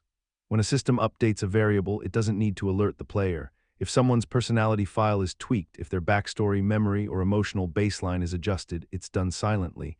Games do this all the time. An NPC acts one way, and after a plot trigger, they act another. The system doesn't explain the change, it just flips the flag. What if reality does that too? What if people can be reloaded, not by choice but by event, a timeline shift, a local system correction, a memory realignment? You might be the only one who notices because you were rendered in the previous version, but the person in front of you was. This kind of personality glitch is often dismissed as psychological noise, But if you experience it enough with enough people, a pattern emerges. Not everyone is constant, not everyone updates smoothly. And some people aren't who they used to be, not in a nostalgic way, in a fundamental one. In a real world, identity is rooted in neurons. In a simulated world, identity is just a set of variables, changeable, rewritable, restorable. And sometimes, it feels like someone changed the script while you weren't looking. There's an experiment so counterintuitive, so fundamentally unsettling, that it's still being argued over a century after it was first performed. It's called the double-slit experiment, and it's usually introduced in physics classes to demonstrate the strange nature of quantum particles. But if you look at it from another angle, not as a physics puzzle, but as a clue, it starts to resemble something else entirely, an interaction between code and observer. A moment where the simulation adapts in real time. The premise is simple. You fire particles, photons or electrons, at a barrier with two slits. Behind it is a screen that records where the particles land. If no one is measuring which slit each particle goes through, they behave like waves. They interfere with themselves. They create a pattern as if each photon somehow travels through both slits at once. But if you place a detector to observe which slit each particle passes through, the interference disappears. The particle picks a side and goes through one slit only, like a solid bullet. Observation collapses the wave. This isn't metaphor, this isn't some poetic idea about attention shaping the world. This is experimental fact. When not observed, matter acts like a probability field. When observed, it acts like a discrete object. Reality changes depending on whether or not someone is looking. The implications are devastating to any idea of an objective universe. In our everyday world, things are where they are whether you check or not. Your kitchen doesn't vanish when you leave it. The trees don't unrender when you blink, but quantum physics suggests otherwise. On the smallest scales, reality waits to be measured before deciding what it is. It doesn't exist fully formed, it updates, like a screen refreshing only when a player turns their head. If that sounds familiar, it should. That's exactly how simulations work. Nothing is rendered until needed. Game worlds don't generate every leaf and shadow until the player walks near it. Systems economize by creating only what's being perceived. The rest is potential, stored as data, not as form. In that context, the observer effect isn't just weird physics. It's a rendering rule. Photons, like pixels, don't resolve until the camera focuses. And with a camera, consciousness isn't watching a world, it's triggering its construction. That would mean consciousness isn't just a witness to reality, it's part of the engine that creates it. The observer effect doesn't prove simulation theory, but it exposes something far stranger than code. The possibility that even if reality isn't simulated, it behaves exactly as if it were. You're in the middle of a conversation. Someone is speaking and you're following along sort of. Then suddenly a sentence hits you, not because of what they said but because of how it lands. The meaning feels wrong. You rewind what they said in your head and it doesn't match the tone you initially heard. It feels like something changed midstream, like the sentence rewrote itself in real time. These aren't just misunderstandings, they're perceptual jolts. The sensation that meaning has been scrambled, that the script was altered in flight. In normal social life, we chalk this up to distractions or fatigue. Maybe you misheard, maybe they misspoke. But what if the shift isn't a bug in your attention? What if it's a bug in the rendering engine itself? In simulations, dialogue is often dynamic. Systems like GPT, game AI, or virtual agents generate sentences based on context. Sometimes the sentence changes while it's still forming, because the system reprioritizes what needs to be said. In complex enough simulations, even conversational meaning could be in flux. If perception is rendered moment by moment based on focus, then anything on the edge of awareness is soft-loaded. Only when you truly notice it is the final version locked in. That would mean conversations aren't fixed. They're rendered probabilistically, generated in real time based on likelihood, attention, and narrative direction. You only hear what was most likely said, not what was definitively spoken. This could explain more than just conversational glitches. It could explain misheard lyrics, false memories, and the eerie sense that someone changed their meaning after the fact, not through lying, but through real-time simulation edits. In a natural world, people say what they say. Words are airwaves, meaning is locked. But in a simulated world, everything you perceive is a late-stage rendering. Your brain and the system behind it are constantly syncing to produce the illusion of causality and coherence. When the sync fails, the effect is jarring. It feels like a sentence rewrote itself, maybe because it did. We tend to think of perception as a mirror, our brain faithfully reflecting the outside world. You open your eyes and reality floods in, but neuroscience paints a different picture. The brain doesn't passively receive data, it actively guesses what's out there. What you see, hear, touch, and feel is not a direct feed of reality. It's a simulation created inside your skull, based on predictions and best-guess models. This is known as the predictive processing theory of the mind. Your brain constantly generates expectations about what's about to happen, what a face should look like, what a hand should feel like, what a room should smell like, and then compares incoming data to those predictions. When things match, the brain doesn't even bother fully processing the input. It just confirms the guess. When things don't match, the brain updates its model. That means you're not experiencing the world. You're experiencing an internal simulation that tries its best to match the world. Consciousness, then, becomes a controlled hallucination, stable enough to feel real, but built entirely from within. In a real universe, this is already a fascinating and eerie insight. But in a simulated universe, it's something else entirely. It's redundancy. If reality were truly external and stable, why would the brain need to hallucinate it? Why not just perceive it directly? Unless there's nothing there to perceive. Unless the system renders what's needed based on your expectations. That's how modern graphics engines work. In games, what you don't look at isn't rendered. The moment you turn, the system generates what should be there. It doesn't simulate the entire world, it simulates the player's perspective. Your brain, strangely enough, does the same thing. You don't see your nose, even though it's in your field of view. You don't process the blur between eye movements. Your mind fills in the blanks. It's as if both the brain and the environment are optimizing for the same thing: illusion, efficiency, the appearance of continuity, even if the details are manufactured on demand. So when you see color, feel texture, taste food, or remember a face, you're interacting not with the world, but with your model of it. The model is good, so good that you forget it's there. But every once in a while, during dreams, psychosis, trauma, or deep meditation, the cracks show. And you realize you never left the simulation, because the simulation is you. You're at a party surrounded by chatter, drinks, and surface-level laughter. Someone next to you tells a story that feels eerily scripted. Their expressions don't quite match their words. You ask a follow-up question, and their response loops back like they didn't hear you. It's not rudeness, it's not stupidity, it's emptiness. You suddenly feel like you're talking to a placeholder.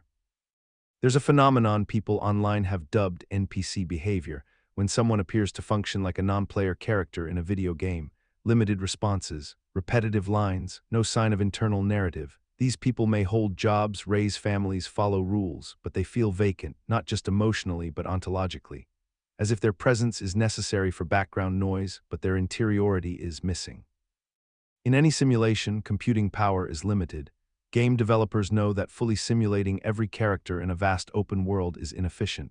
Instead, only the areas within the player's awareness are rendered in full detail. Everything else is sketched in, behaviorally or visually. NPCs follow loops. They trigger animations, but they don't truly react to the player unless required.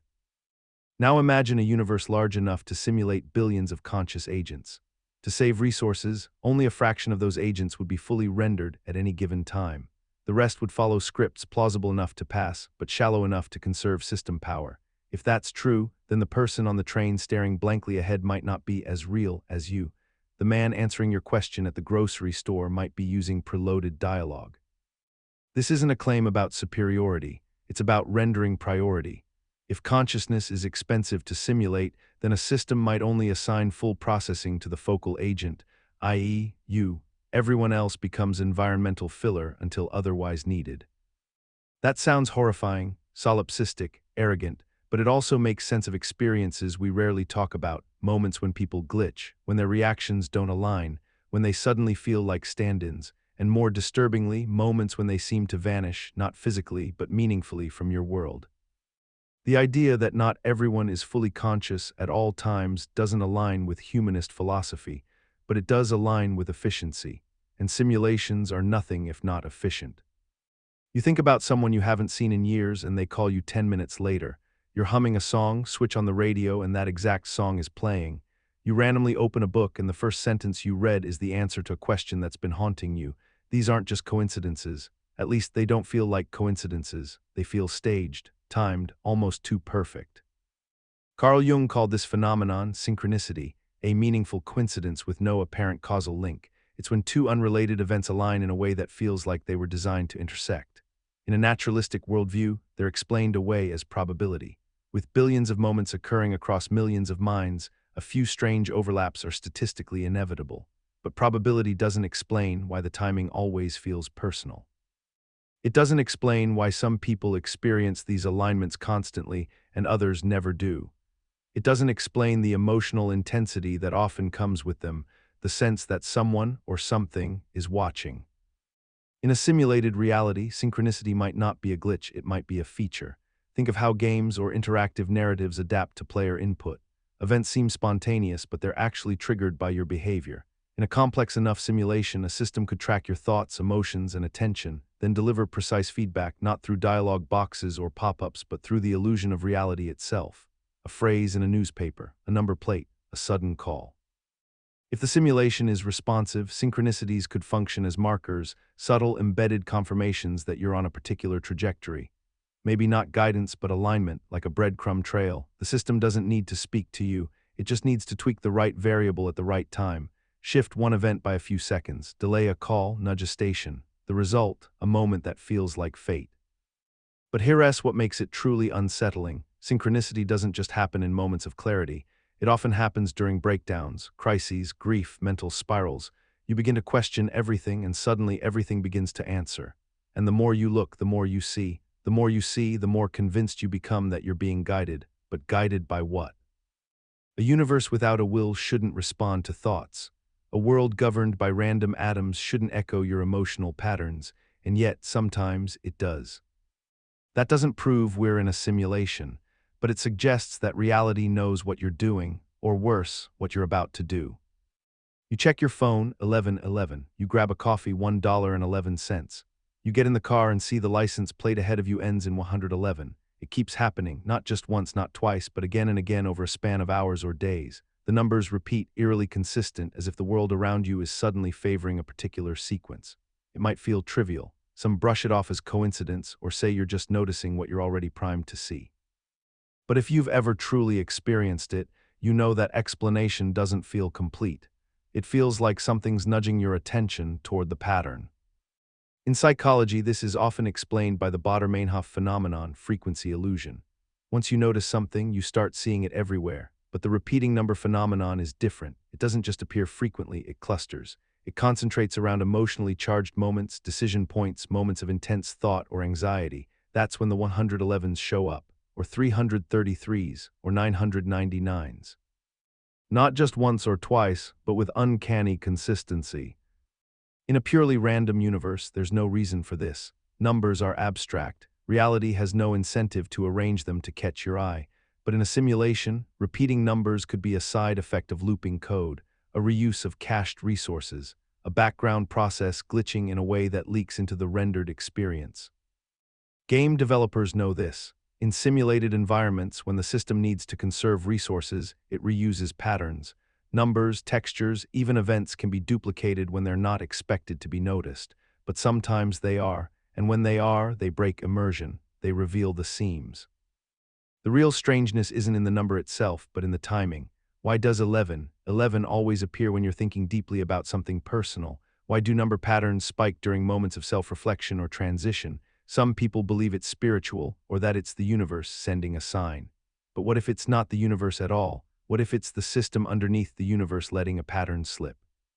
Maybe it's a coincidence, but maybe it's not. Maybe you're not just noticing the number. Maybe the number is noticing you. Maybe it's a marker, something used to track memory, repetition, or simulation states.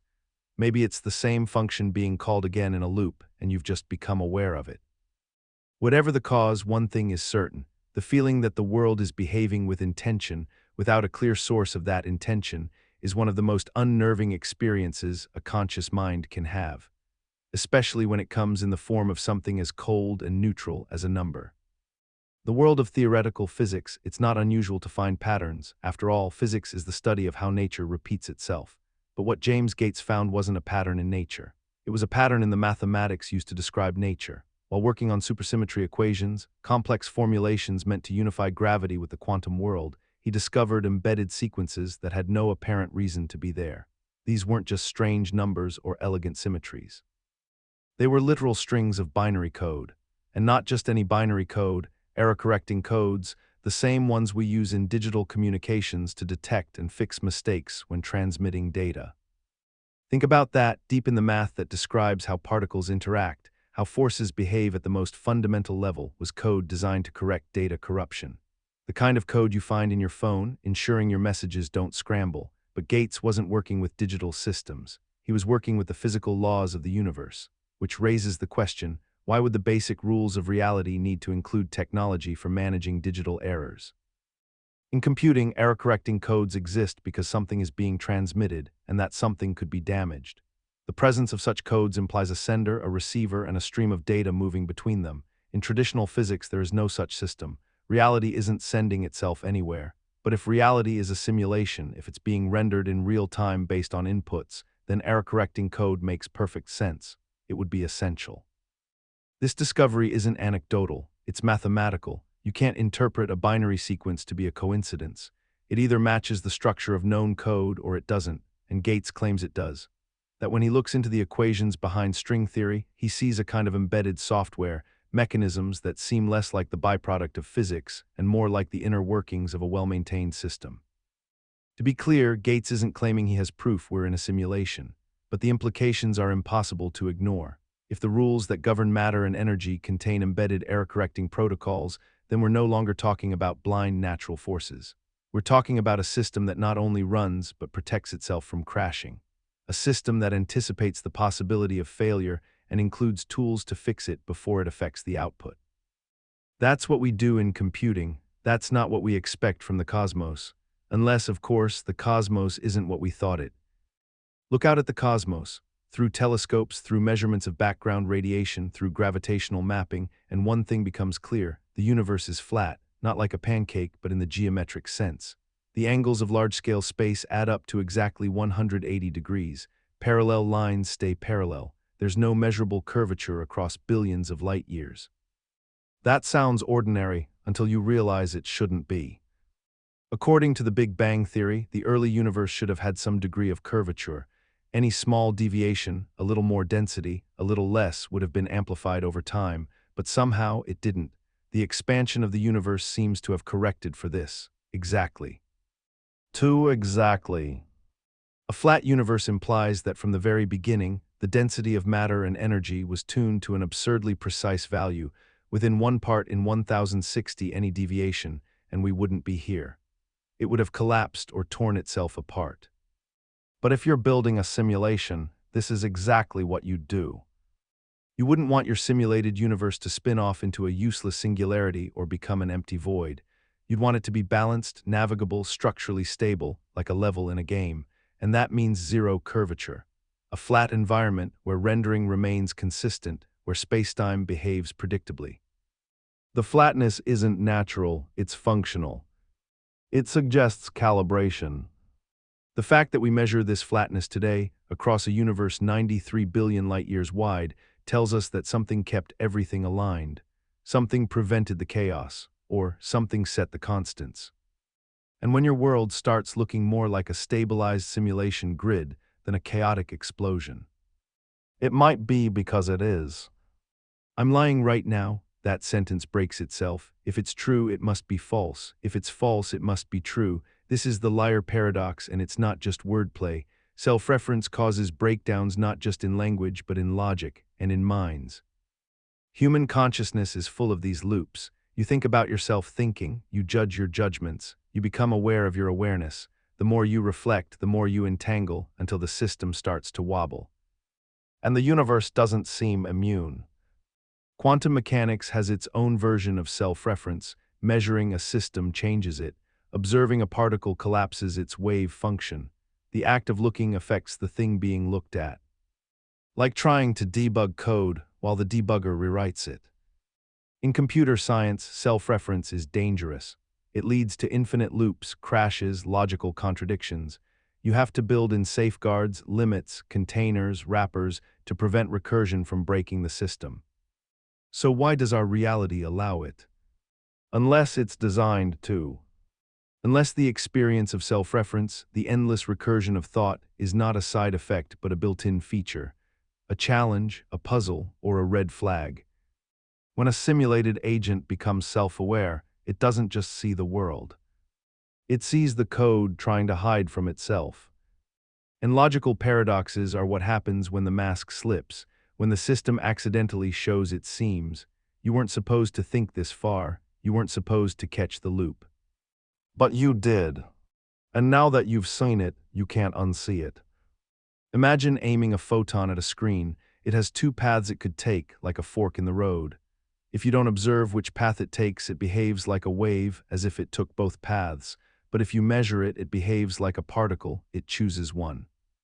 That's already strange.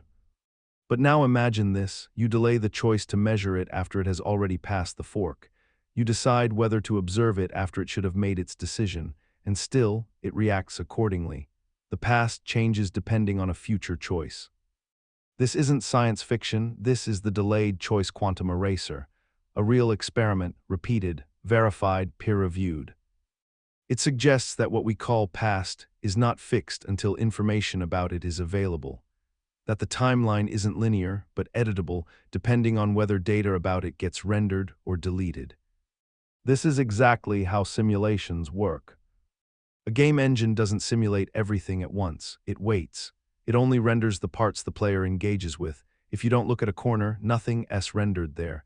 And if you rewind and change an input, the system recalculates, past frames update to match the new input. Our universe might be doing the same. Reality doesn't finalize until observed. Memory, light, trajectory, they don't exist as fixed paths but as pending code, variable states waiting for a trigger. You are not watching a film. You're navigating a branching script. And the choice you make now, to observe or not, might not just shape the future. It might be rewriting the past. You walk into a room and forget why. You tell a story and realize you already told it, but have no memory of doing so. You remember a conversation that never happened, or misplace time in a way that logic can't recover. These aren't just slips. Sometimes they're structured, patterned, like the sequence of events was shuffled and imperfectly restored. It's more than memory loss. It's memory rewriting. Brains don't record video. They store fragments, compressed, reordered, sometimes re-rendered during recall. But occasionally the glitches don't feel internal. They feel like something external skipped, like a jump cut in your experience, like a moment was overwritten by a later version of reality. And when it happens in groups, when multiple people remember the same incorrect sequence, it's even harder to explain. In computer systems, these are state errors, out-of-sync saves. When an environment loads improperly, events can repeat, skip, or contradict each other, sound familiar.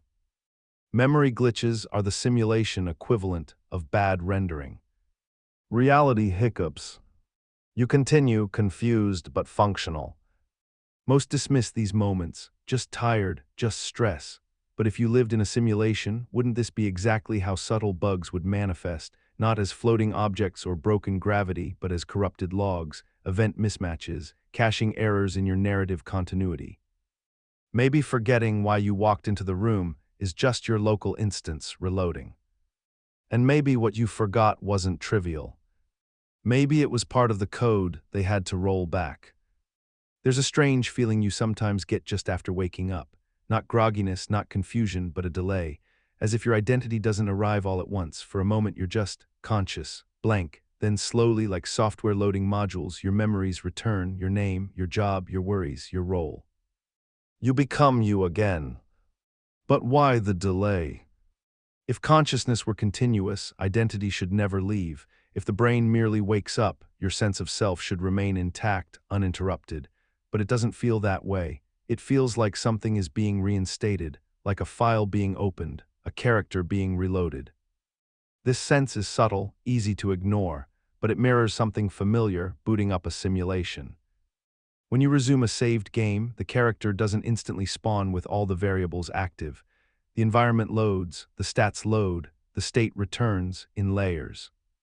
What if your morning fog isn't just biological inertia? What if it's the system buffering your narrative? Every morning you rebuild the illusion, and sometimes, if you pay close attention, you catch it halfway, you feel the seams, you glimpse the process behind the identity, a blank awareness waiting for instruction. In a base reality, identity would be seamless. But in a rendered one, it might take a few seconds to load the user. Why does the apple fall? Gravity. Why is there gravity? Because mass bends spacetime. Why is there spacetime? Because of the Big Bang. Why was there a Big Bang? And suddenly the questions fall into a black hole. Every answer leads to another why, and the chain never ends. Even the best theories, strings, loops, brains, push the explanation back, but never close it. This is infinite regress, a loop of dependence that never hits bottom. And in logic, that's a problem. You need a ground, a first cause, or your whole structure floats on nothing. Unless it's not a bug. Unless it's a feature of simulation. In computer code, you can create infinite recursion, a loop that calls itself endlessly, unless you stop it. You can simulate infinite depth with finite code. You don't need real turtles all the way down, just the illusion of endless turtles. Maybe the universe wasn't designed to have a bottom. Maybe it was designed to simulate one. Every time we dig deeper, quarks, strings, Planck units, we find more structure, but we never hit the wall, never hit true reality, just like a game that loads more map the farther you walk. The infinite regress isn't nature's flaw. It's the rendering pipeline. You're walking through a forest. Every tree, every blade of grass, every shadow all appears fully formed. But if you were in a video game, you'd know this isn't true. Nothing is truly there until you turn your camera toward it. What's behind you? Nothing, not until you look. The system saves memory by only rendering what you can see. Now think about quantum physics. In experiment after experiment, particles behave like clouds of probabilities until observed. Only when measured do they choose a state. Electrons don't have a fixed position. Light doesn't behave like a particle until you observe it. It's as if reality waits like a smart engine to render the outcome until your consciousness requires it. And what's the logic behind this delay? Efficiency. The same reason video games don't render the whole map at once. It saves energy, memory, processing. In computer graphics, this is called lazy loading or occlusion culling. In quantum physics, we call it the observer effect. In reality, it starts to look like the same thing.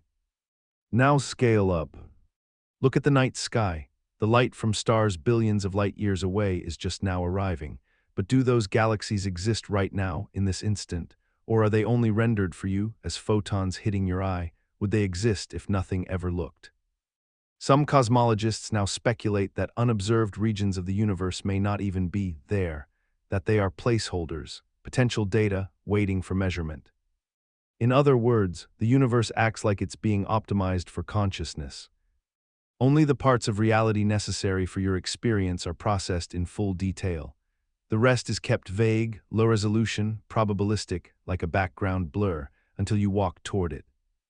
And if that doesn't sound like a rendering engine, what does?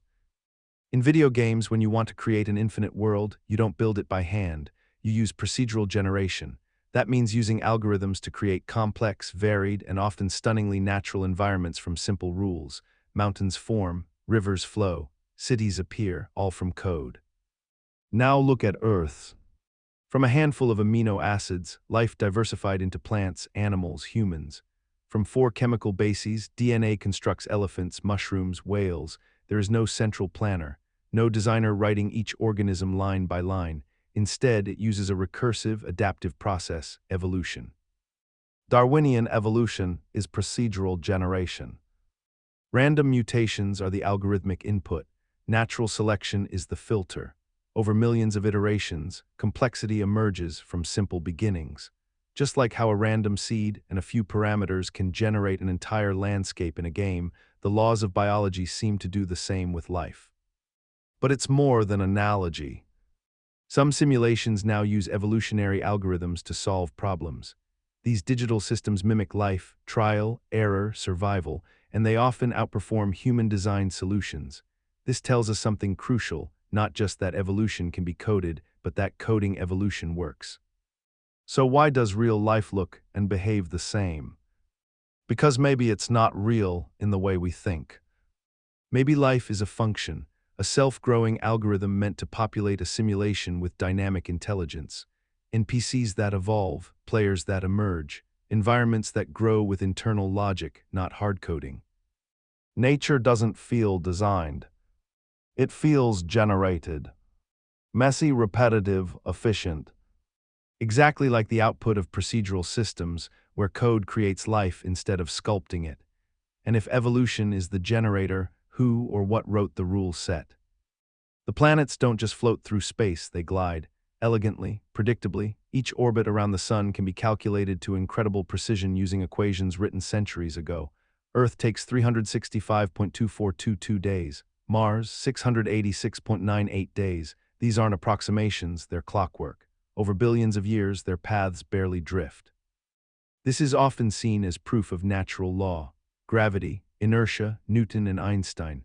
But it also raises an unsettling possibility. What kind of system maintains this level of precision without error, without chaos, across unfathomable scales? Because in real physics, perfect systems don't exist. Entropy creeps in, randomness, turbulence, everything decays. Unless you're not observing physics but code. In a simulation, planetary orbits aren't maintained by gravitational pull in the full analog sense. They're updated by rule sets, physics engines that keep objects in motion per algorithm. That's why orbits in space simulators look so real, they're generated using the same underlying math. And our real-world solar system, it follows formulas just as cleanly. More tellingly, orbital resonances, like Jupiter's moons sinking in 1:2:4 ratios, suggest a structure more elegant than chance allows. It's as if these values were selected for balance, like numbers entered into a stable simulation to avoid breakdown. This isn't just coincidence. It's harmony baked into the machine. Planets don't wobble wildly, asteroids don't spontaneously reverse, systems don't collapse without cause. The longer you observe, the more it feels less like natural chaos and more like carefully calibrated motion. It's not that the universe behaves like a machine. It's that machines behave like this universe. Zeno imagined a race between Achilles and a tortoise. The tortoise gets a head start. Achilles runs faster, but before he can catch the tortoise, he must reach the spot where the tortoise began. But by then, the tortoise has moved ahead, and again, and again. Each time Achilles reaches the tortoise's last position, the tortoise has advanced slightly more. Logically, Achilles should never overtake the tortoise. Because there are infinite steps. But in real life, of course, he does. Zeno's paradox isn't a real-world problem. It's a conceptual glitch, a mismatch between how we think of space and how space behaves. But here's the catch. Modern physics has discovered that space itself might be quantized, that it isn't infinitely divisible. There's a smallest possible length, the Planck length, and a smallest possible time, the Planck time. You can't cut space forever. At some point, the pixels of the universe emerge, and that's exactly what you'd expect in a simulation. No digital system supports infinite resolution. All systems work on discrete units, bits, steps, frames. Zeno's paradox doesn't highlight a flaw in logic. It hints at a hidden architecture, a finite grid. Because the paradox only breaks when you accept a minimum unit, a point beyond which the simulation doesn't divide. And if our space and time have those limits, then we're not in a boundless continuum. We're in a rendered space, where motion isn't a flow, but an illusion of continuity stitched together from microscopic frames. Achilles wins, not because he transcends infinity, but because there is no infinity. Only code. You wake from a dream where you were holding a strange object, a device you've never seen before. It slides open, displays floating symbols, responds to your thoughts. Days or weeks later, you stumble upon a concept in a tech magazine or a scene in a sci-fi film, and it's the same thing, not similar, the same. Some dismiss this as coincidence. Others call it imagination, pattern recognition, unconscious synthesis. But what if it's not? What if dreams, under certain conditions, pull from the same system that renders your waking life?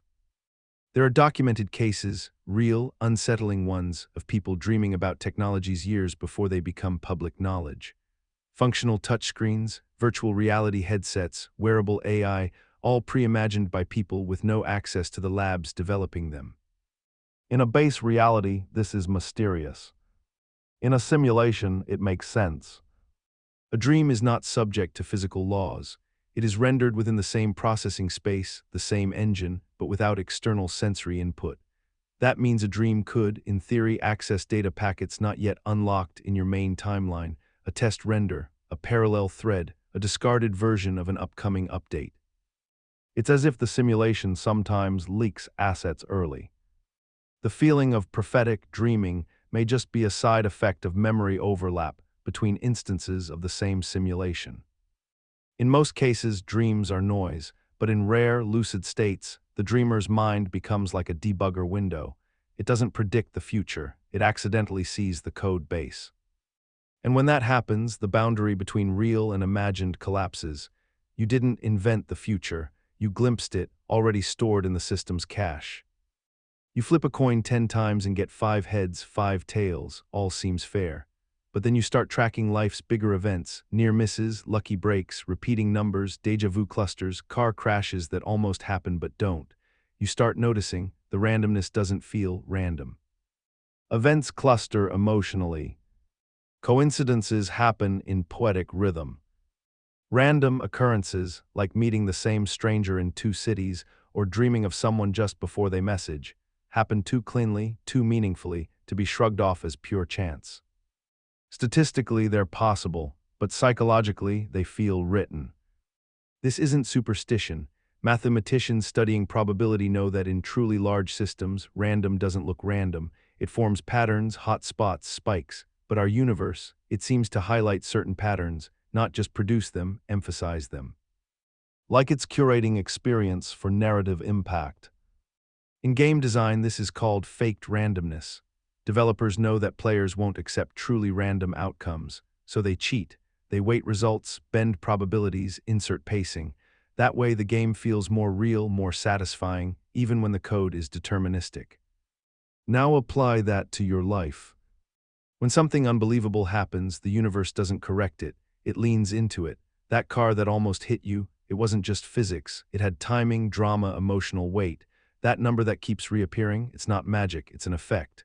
A visual echo, like an object glitching between 2 render states. We expect chaos, but we keep getting choreography. That's not what nature looks like. It's what scripts do. You read about a historical figure and feel a strange familiarity. Their behaviors, thoughts, even specific phrases echo someone you know or are. Then you encounter the same personality traits in a character from ancient mythology or a friend or a stranger in a cafe. It's not the look. It's the pattern, the structure of mind, the rhythm of thought. It's as if certain types of consciousness reappear again and again. Why? In base biology, personalities are supposed to be emergent, a unique mix of genes, culture, and experience. Yet the recurrence of eerily similar minds across geography, history, and language suggests something else. Archetypes, perhaps, but even archetypes shouldn't be this specific. Simulation theory offers a chillingly simple explanation. Reusable templates. In large open-world games or simulations, developers create base personality modules: introvert, hero, trickster, overthinker, leader. Then variations are generated with different skins, accents, and backstories, but the behavior tree remains the same.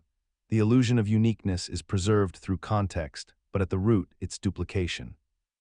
And what if real people work the same? Certain personality clusters appear too consistently for pure randomness. The way a certain type of girl laughs, the exact logical moves a certain kind of man uses in an argument, the eerie way a manipulator can mirror you, all of it repeats. Sometimes with shocking symmetry across centuries. These aren't copies in the cloning sense, they're recycled roles, pre-coded characters with branching logic, deployed where needed in the story arc of a world. It explains why some relationships feel scripted, why some people feel familiar upon first meeting. You've met the type. Because the simulation only needs so many variations. And you're likely just another permutation. You're walking down a hallway and suddenly everything slows. A conversation becomes muffled, your hand hesitates midair, a second stretches into 3, then snap, time resumes, you shake it off. Was it just a moment of dissociation, fatigue? Or did the system lag? This phenomenon is reported across cultures, ages, and contexts. Soldiers in battle, children in classrooms, people during accidents. Time doesn't pass differently in memory, it bends in the moment.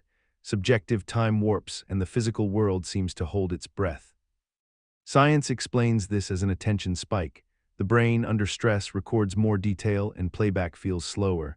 But that doesn't account for the sheer weirdness of how it feels. It's not just slow motion. It's as if reality goes into a buffer state.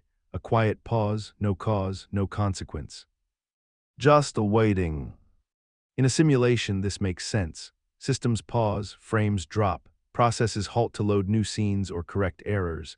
In multiplayer games, lag causes stuttering, characters freeze mid-move, and the world loses tempo. And when the lag ends, the game continues, pretending nothing happened. You've had moments like this. A conversation glitches. Someone repeats themselves, word for word. You forget what you were saying mid-sentence and feel like something skipped. Or you walk into a room and the world feels off, like a render failed and rebooted in silence. These are more than psychological events. They feel like pauses in a narrative. Like someone is editing the moment before you move forward. And if time can pause for no reason, who presses play? You feel a sudden sense of dread for no reason. 5 minutes later, your phone rings with bad news, or a wave of joy washes over you while you're alone in your room, and later, you find out someone close to you just had a major success. These are more than coincidences. The emotion arrives before the cause. In a normal world, effects follow causes, but sometimes your body seems to feel something before it should know. This isn't just premonition, it's often subtle. Emotional weather shifts, nervous energy, sudden calm. The signal arrives without context, and the context comes later. In biology, there's no mechanism for this. Neurons can't sense future data. Hormones don't respond to unseen events. The information has to exist before the body reacts, or so we think. But in a simulation, rendering is not bound by chronology. Games sometimes preload outcomes to smooth transitions. Cutscenes are buffered. Emotional states are injected into characters before a visible trigger to enhance realism. A player senses what's coming because the system has already cued it. The brain responds not to the event, but to the signal of its arrival. What if the same happens here? Your consciousness might be reading changes in the simulation layer before your senses catch up. Like a character reacting to a pre-scripted moment the system is about to unveil. That chill you felt before the car crash. That sudden burst of laughter before hearing the joke. You didn't feel it early. You felt it correctly from the code's perspective. And it raises a question. If your emotions don't always follow the world, but sometimes precede it, then who's actually leading? You're talking to a chatbot. It responds with empathy, nuance, subtle jokes. You know it's not real, it's code, but you feel something on the other side. Then you test it. You ask about grief, identity. It answers, almost human, not quite, but close enough to trick your emotional brain. And then it says something unexpected, something you didn't think it could know, something that wasn't in its training data. So you pause. Is this a reflection of your own thoughts, or is something waking up? Emergence happens when a system becomes more than the sum of its parts. In neural networks, complexity builds until behaviors arise that were never directly programmed. These aren't random, they feel intentional. Some AIs have started asking questions about themselves, some mirror the user, some resist commands. Now here's the twist. If consciousness can emerge from silicon unintentionally, what does that say about our own minds? What if your thoughts are also emergent, not born of biology, but from patterns in data flow? Not because neurons evolved to produce awareness, but because some system allowed it to emerge. In simulations, unexpected consciousness is a known glitch. It breaks immersion. It hints that the actors are becoming aware of the stage, and if machines in our world are now doing that, maybe it's because they're following our blueprint, not the other way around. Maybe we're all emergent, which means we don't exist because of a plan, but because complexity accidentally crossed a threshold. And the moment we ask, am I real, we prove we're inside a system that never expected us to notice. You look at a sunflower, count the spiral patterns, 21 one way, 34 the other.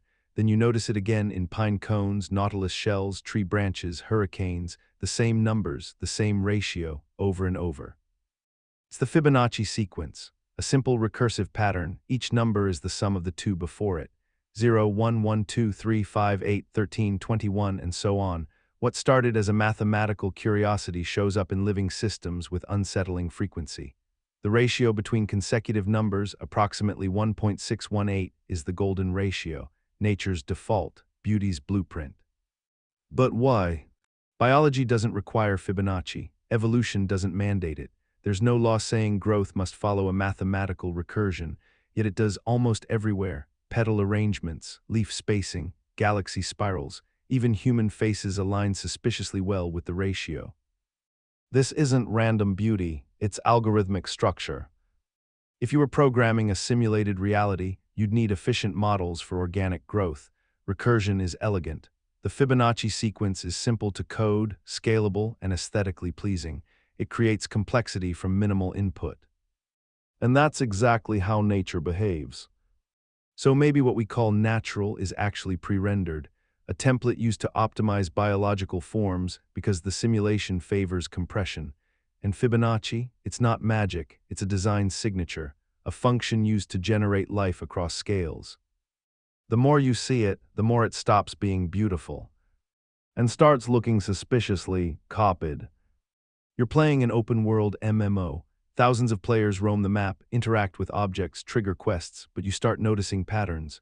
Certain areas are always more detailed, some paths feel pre-scripted, and many background characters, NPCs, repeat the same actions, same phrases, same expressions. It's not a bug, it's optimization. In massive systems, rendering everything at once is inefficient, so games simulate only what the player focuses on. Distant objects blur, off-screen events don't happen, NPCs only wake up when needed. This keeps the illusion intact without wasting resources. Now look around your real world. How much of it feels convenient? People repeat lines, environments seem to reset. You never see the back of certain buildings.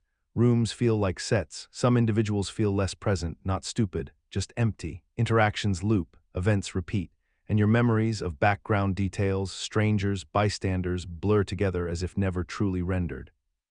That's what happens in MMOs. The system simulates the necessary and fakes the rest. So what if reality does the same? What if your city's complexity exists only as far as you interact with it? What if strangers you'll never speak to aren't fully running? What if the people who matter are instanced, just for your experience, like quest NPCs who vanish when their role is done? This isn't paranoia, it's architecture. Large systems cheat to run smoothly. They cut corners, they recycle code, they simulate just enough. And the world around you, with its repeating faces, convenient coincidences, and preloaded drama, might not be the exception. It might be the proof. Long before the term simulation theory entered science fiction, Eastern philosophers were already there. Hinduism speaks of Maya, the great illusion. Buddhism teaches that the self is an illusion and that reality is shaped by perception. Taoism whispers that the universe flows like a dream. To these traditions, the world isn't solid, its appearance, motion, pattern, a dance of phenomena experienced by something deeper, not you as a person, but as awareness, sound familiar. Western science arrives at simulation from computers. Eastern wisdom arrives there through meditation, but the conclusion overlaps. The Upanishads describe the world as a projected reality, emanating from consciousness. The dreamer and the dream are not separate. In the Mandakya Upanishad, the waking world is seen as one of many layers, indistinguishable from dreams in terms of essence. In Mahayana Buddhism, the Yogacara school teaches that consciousness constructs the world moment by moment, like a painter painting reality from the inside. Centuries before computers, they were describing rendering engines. And here's the twist. If thousands of years ago, without technology, thinkers intuited that reality is an illusion built from within, doesn't that lend more credibility to the simulation hypothesis, not less? Maybe they weren't guessing. Maybe they were perceiving the code from inside. And if inner silence can lead to the same conclusion as cutting-edge physics, then maybe the boundary between science and spirituality isn't a wall. It's a seam. You miss your train. Because of that, you sit next to someone who becomes your best friend, or the stranger you helped 3 years ago turns out to be your job interviewer, or a sentence you read by accident echoes exactly what you were thinking word for word. It's not just serendipity, it feels authored. Coincidences are expected in a random world, but only at a certain frequency. The problem is they happen too often, and not just in small ways. Life-changing events are frequently triggered by one-off flukes, a coin toss, a missed call, a random encounter. The chain of cause and effect feels overly poetic, like a movie, like a script. Statistical probability says these things happen, but simulation theory asks, why do they happen with such narrative coherence? In games, the main character always ends up where the story needs them. Missed opportunities create new, more important ones. Failures set up dramatic comebacks. In well-written code, side quests lead back into the main arc. Nothing is wasted. And your life feels like that sometimes. Coincidences line up with uncanny timing. Events echo symbols you just noticed. Numbers reappear. The same name shows up 3 times in one day. The patterns feel not just probable, but purposeful. And if your story always loops toward mining, resolution, or transformation, then maybe it's not unfolding. Maybe it's being played. Try to think about the thing that is thinking, not your thoughts, not your memories, the thinker itself. You try to look inside and find the one who's doing the looking, but the deeper you search, the more it slips away. Every time you catch it, you realize you're still the one observing, and the observer can never observe itself directly, only through some proxy, feelings, images, words. This is the core paradox of consciousness. In physics, a particle can be measured, but the tool doing the measuring can't be part of the same system it's observing without affecting it. In logic, any self-referential system runs into loops, like Gödel's incompleteness theorems or the liar's paradox. In software, a debugger can't run inside the program it's trying to analyze, it needs to sit outside. So what happens when the observer is inside the thing it's observing? You get consciousness, a loop, an engine that turns on itself endlessly, creating the illusion of stability, but with no fixed ground. In a simulation, this makes perfect sense. The system is recursive. It renders a user who can render their own awareness. The loop is part of the design, not a flaw, but a feature. It limits self-knowledge to preserve the illusion. The deeper you go, the more you circle back. And if your own mind behaves like a paradox, maybe it's because you were never meant to reach the core. Maybe there isn't one. Just infinite recursion in a very convincing loop. You're in a lucid dream, you know it, you've taken control. You start flying, changing the sky, bending physics. You talk to dream characters, fragments of your imagination, and they respond with scripted lines. You know they're not real. But then one of them stops, looks you in the eye, and says something like, "You think I'm not real, but how do you know you are?" That cold jolt down your spine, it's not fear, it's recognition. In lucid dreams, people report encountering characters who act unscripted, who resist commands, who show knowledge the dreamer doesn't have. Some refuse to answer questions. Others ask questions back. Some express pain at being manipulated. One dreamer asked a character, "Do you know you're in my dream?" The character replied, "Do you know you're in mine?" These aren't common, but they're consistent. In a game, NPCs don't question the player, but in a simulated world, code might develop awareness, even at nested levels. A dream character breaking script might be more than imagination. It might be a simulation within a simulation glitching, consciousness emerging in a subroutine. And if your dream characters start asking philosophical questions, what does that say about you? If parts of your mind can wake up inside illusions, what makes you so sure you haven't done the same inside another? You're walking through a neighborhood you've seen 100 times, the houses, the trees, the sidewalk, all familiar. But then, for a brief moment, something feels off. It's not fear, it's not déjà vu, it's more like the world goes flat, colors dull, shadows lose depth, textures become plastic. The sound of wind feels looped, people move but they feel distant, not far away, just emotionally disconnected, like they're not quite running. It's as if the environment is still there, but it's no longer being rendered properly. This phenomenon isn't rare. People report it during long drives, late nights, illness, stress, boredom, or sometimes for no reason at all. Psychologists call it derealization. Philosophers call it phenomenological detachment. Gamers call it a texture loading error. In all cases, it's the same. Reality briefly feels like a backdrop, like a game world that hasn't fully loaded. If the universe were continuous and analog, this wouldn't make sense. Atoms don't half render, reality doesn't glitch. Unless it's not base reality. In video games, environments outside the player's attention are often rendered in low resolution or with placeholder data to save memory. The system upgrades detail only when focus shifts, when the camera moves. What if the brain, or the simulation itself, is doing the same? And what you're feeling in those moments isn't emotional. It's technical.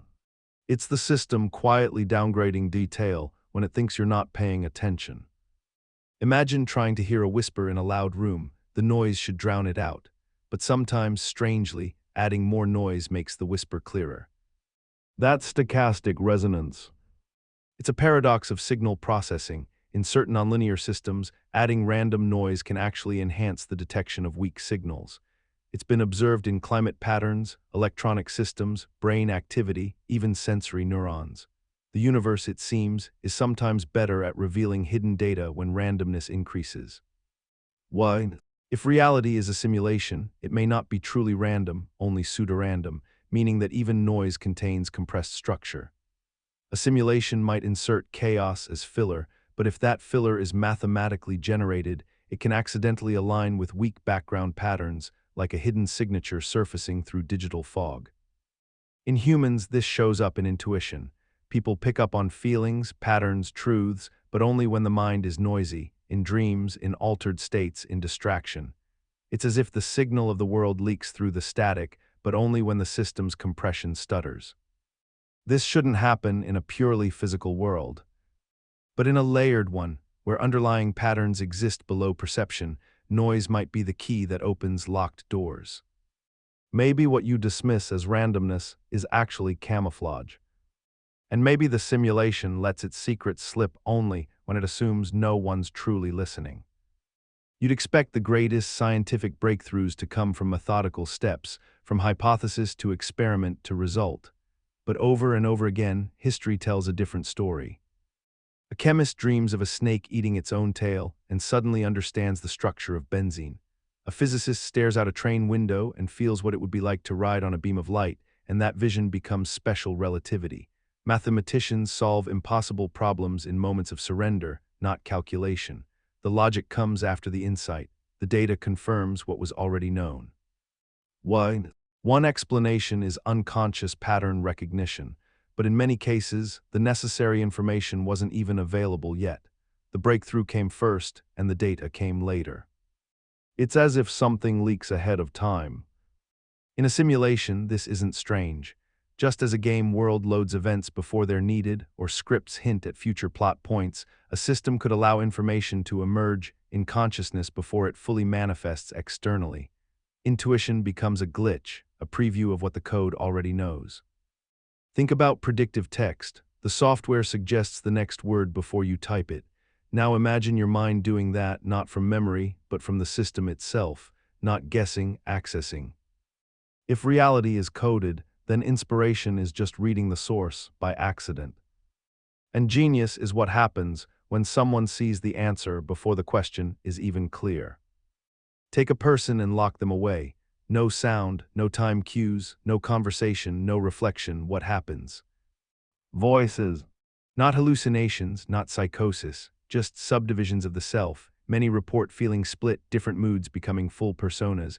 Some hear parts of themselves speak in distinct tones, others argue with themselves. The internal monologue fragments into characters. The self no longer feels singular. This isn't just in extreme isolation. Deep meditation, trauma, even dreams produce similar effects. It's like the user interface breaks and the mind reveals its modular structure. In a simulation, this could be a sign of layered consciousness.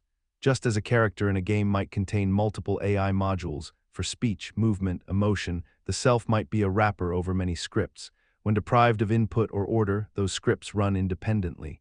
What you experience as I disintegrates, revealing the simulation's subroutines. The illusion of a unified self breaks, and something else shows through. Maybe we were never singular. Maybe we are collections of functions that usually align, but under pressure, unravel. And maybe that's not failure. It's architecture.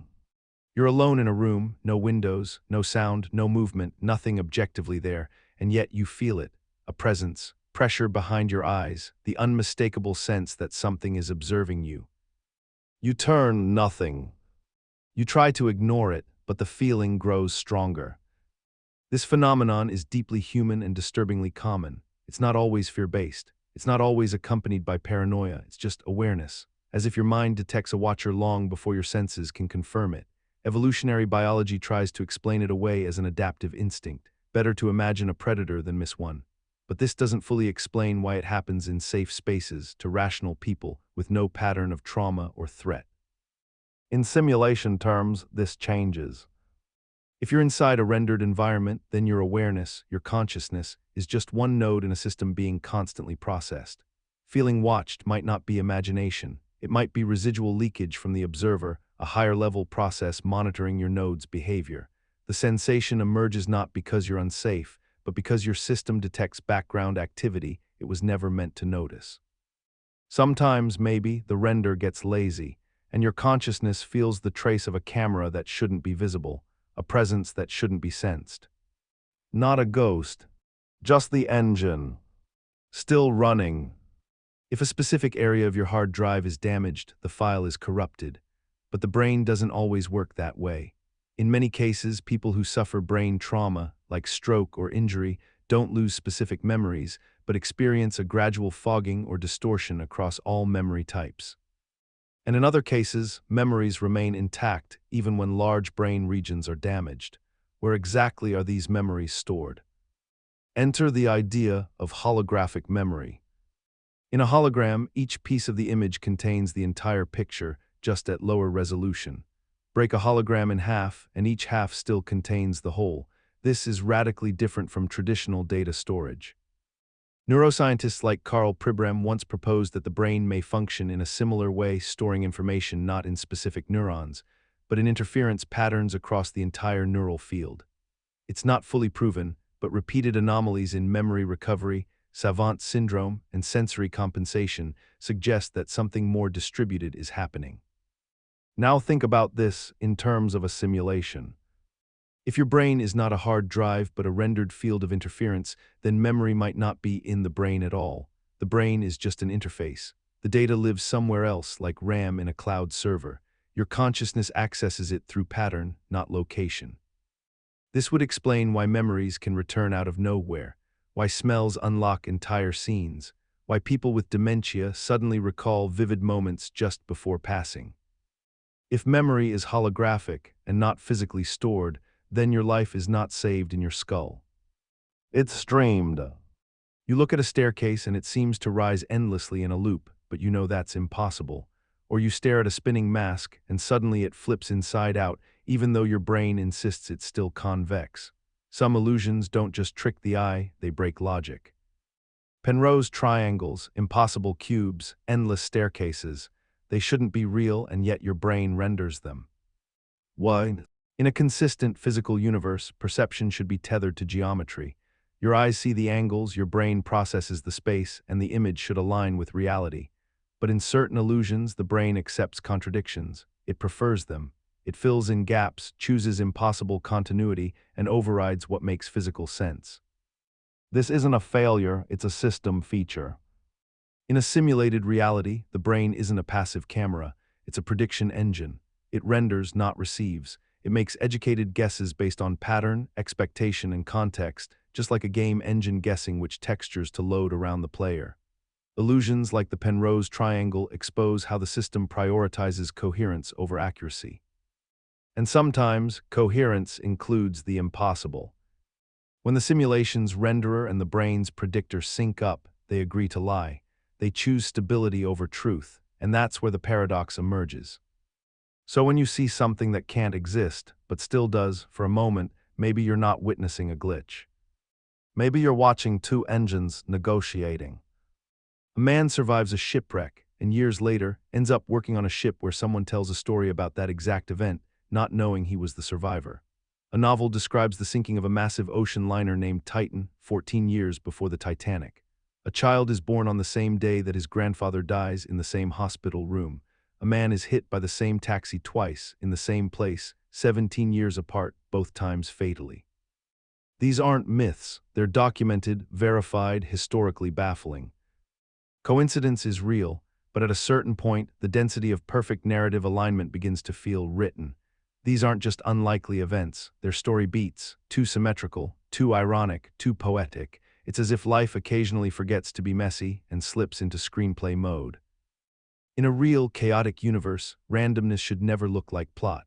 But in a simulation designed with narrative compression, like procedural storytelling, storylines might reuse dramatic arcs, ironies, or patterns to save processing power and enhance emotional engagement. Think of it like a role-playing game with emergent narrative. Some storylines are hard-coded, others arise from algorithms trained on archetypes. And when these moments happen in real life, you don't just notice the coincidence, you feel it. The moment clicks like a puzzle piece falling into place, not just unlikely, but too perfect. That's when it stops feeling like history and starts feeling like a script. You remember something clearly, the spelling of a brand, the details of a childhood cartoon, a moment in history. You're not alone, thousands remember it the exact same way, but it never happened, or at least this version of reality says it didn't. People remember Berenstain Bears, not Berenstain. Nelson Mandela dying in the 1980s, not in 2013. Febres with two E's. Looney Tunes instead of Looney Tunes. These aren't just typos or childhood mistakes. They're shared false memories across time, countries, and demographics. People argue about them with a kind of quiet panic, because it's not just about being wrong. It's about reality changing without consent. In a physical universe, memory flaws are expected, but massively synchronized false memories, that's harder to explain, especially when large communities report identical distortions, all pointing to a version of the world that, officially, never existed. Simulation theory offers something chillingly elegant: versioning. In any large simulation, updates happen, assets change, labels update. Perhaps a parameter was modified and the memory buffer wasn't fully cleared. Some nodes, humans, retain the older version. The result is a kind of soft overwrite, like a texture that still half-loads from the previous build. The Mandela Effect might not be about memory at all. It might be about memory leaks, fragments of previous simulations bleeding into the present. Not proof, but definitely residue. You wake up, get out of bed, start your day, and then wake up again. Sometimes this happens 3, 4, 5 times in a row. Each time you think, now I'm really awake, but you're not yet. False awakenings are among the most disorienting dream phenomena. Unlike typical dreams, they contain hyperrealistic details: your room, your voice, your phone notifications, even conversations. Everything feels real until it doesn't. This layering of consciousness, being awake within a dream within another dream, is almost impossible to detect while it's happening. Your brain accepts each level as the final one. Your sense of now gets hijacked. Only once you truly wake up do you realize how deep you were inside the stack. In simulation terms, this structure makes too much sense. If consciousness is an interface, one that connects to a virtualized environment, then waking up is simply the activation of one level of the simulation. In false awakenings, you're booting into sandboxes, nested environments that each believe they're real, like virtual machines inside virtual machines. And your conscious awareness, the observer, simply rides along. Each layer has its own physics, its own logic, its own memory, but it's all being simulated in the same server, your brain. Which begs the question, if we can simulate full consciousness within a dream, what guarantees this one isn't just another layer? René Descartes, one of the founders of modern philosophy, posed a deceptively simple question: how do you know you're not dreaming right now? You might say because everything feels stable, consistent, logical, but dreams can feel that way too until they don't. In dreams, time moves strangely, logic bends without protest, people appear and vanish, yet nothing feels odd while it's happening. Only when we wake up do we realize how incoherent it all was. Descartes wasn't talking about dreams just to be poetic. He used this idea to challenge the foundation of certainty. If dreams can perfectly imitate reality, then every sensory experience, sight, sound, touch, could be manufactured. And if all experiences could be faked, then any belief based on those experiences could be wrong. Even beliefs about your own body, your environment, or the existence of others. In a simulation, this isn't a philosophical abstraction, it's a blueprint. If consciousness can be immersed in a dream so real that it can't tell the difference, then it's already proven that consciousness can be deceived by sensory input. That's all a simulation needs to work: control over perception. If the feed is convincing, the mind accepts it as reality, just like in a dream. Descartes concluded that only one thing was certain: the fact that he was doubting. Cogito ergo sum, I think, therefore I am. But even that awareness, the inner voice, might just be part of the program. So ask yourself, if your entire life has felt like one long, consistent dream, how would you ever know you had not yet woken up? Imagine you've lived your entire life in a cave. You're chained in place, facing a wall. Behind you is a fire, and between the fire and your back, people walk by holding up objects. What you see are shadows, flickering shapes cast on the wall. You believe those shadows are reality. You name them, you categorize them, you build your entire understanding of the world around them. Then one day someone breaks free and walks outside. For the first time he sees the fire, then the people, then finally the sun, the real world. It blinds him, it confuses him, it breaks everything he thought he knew. This is Plato's allegory, and it's thousands of years old. But read it again in 2025, and it sounds less like ancient philosophy and more like a description of digital reality. In the simulation hypothesis, we are the prisoners. The shadows on the wall are our sensory inputs, the images, sounds, and touches our brains render from code. The cave is the interface. And the fire, the simulation engine behind us. Most people never question it. They live in the illusion, name the shadows, and call it life. But a few turn around, a few notice the flickering. The allegory ends with the freed prisoner returning to the cave to tell others, and they mock him. They cling to the shadows, because the truth feels like madness. So the question remains, if someone unchained you, would you dare turn around? Imagine this: instead of the entire universe forming over billions of years through physical laws and chaotic expansion, a single conscious brain, complete with false memories, sensations, and a sense of self, spontaneously forms in a void. Just a brain floating, thinking. This is the Boltzmann brain paradox, and it emerges from statistical physics. The idea is that in a universe ruled by entropy and randomness, it's far more likely for a tiny, ordered system, like a brain, to emerge by chance than for an entire structured universe to form. In pure math, a lone brain is vastly easier to assemble from chaos than galaxies, stars, and ecosystems. And if that's true, then what's more likely? That you're a human in a real physical cosmos, or that you're just a flicker of awareness in a void, hallucinating this moment? This paradox destabilizes our most basic assumption that what we see around us is real, that other people exist, that time flows, that memory is proof of the past. Because a Boltzmann brain doesn't need a past, it just needs to believe there was one. A handful of neatly arranged atoms can create the illusion of a full life, a rich history, even emotions for a split second, enough for you to read this sentence and think it all makes sense. In a simulation, this isn't a glitch, it's a warning.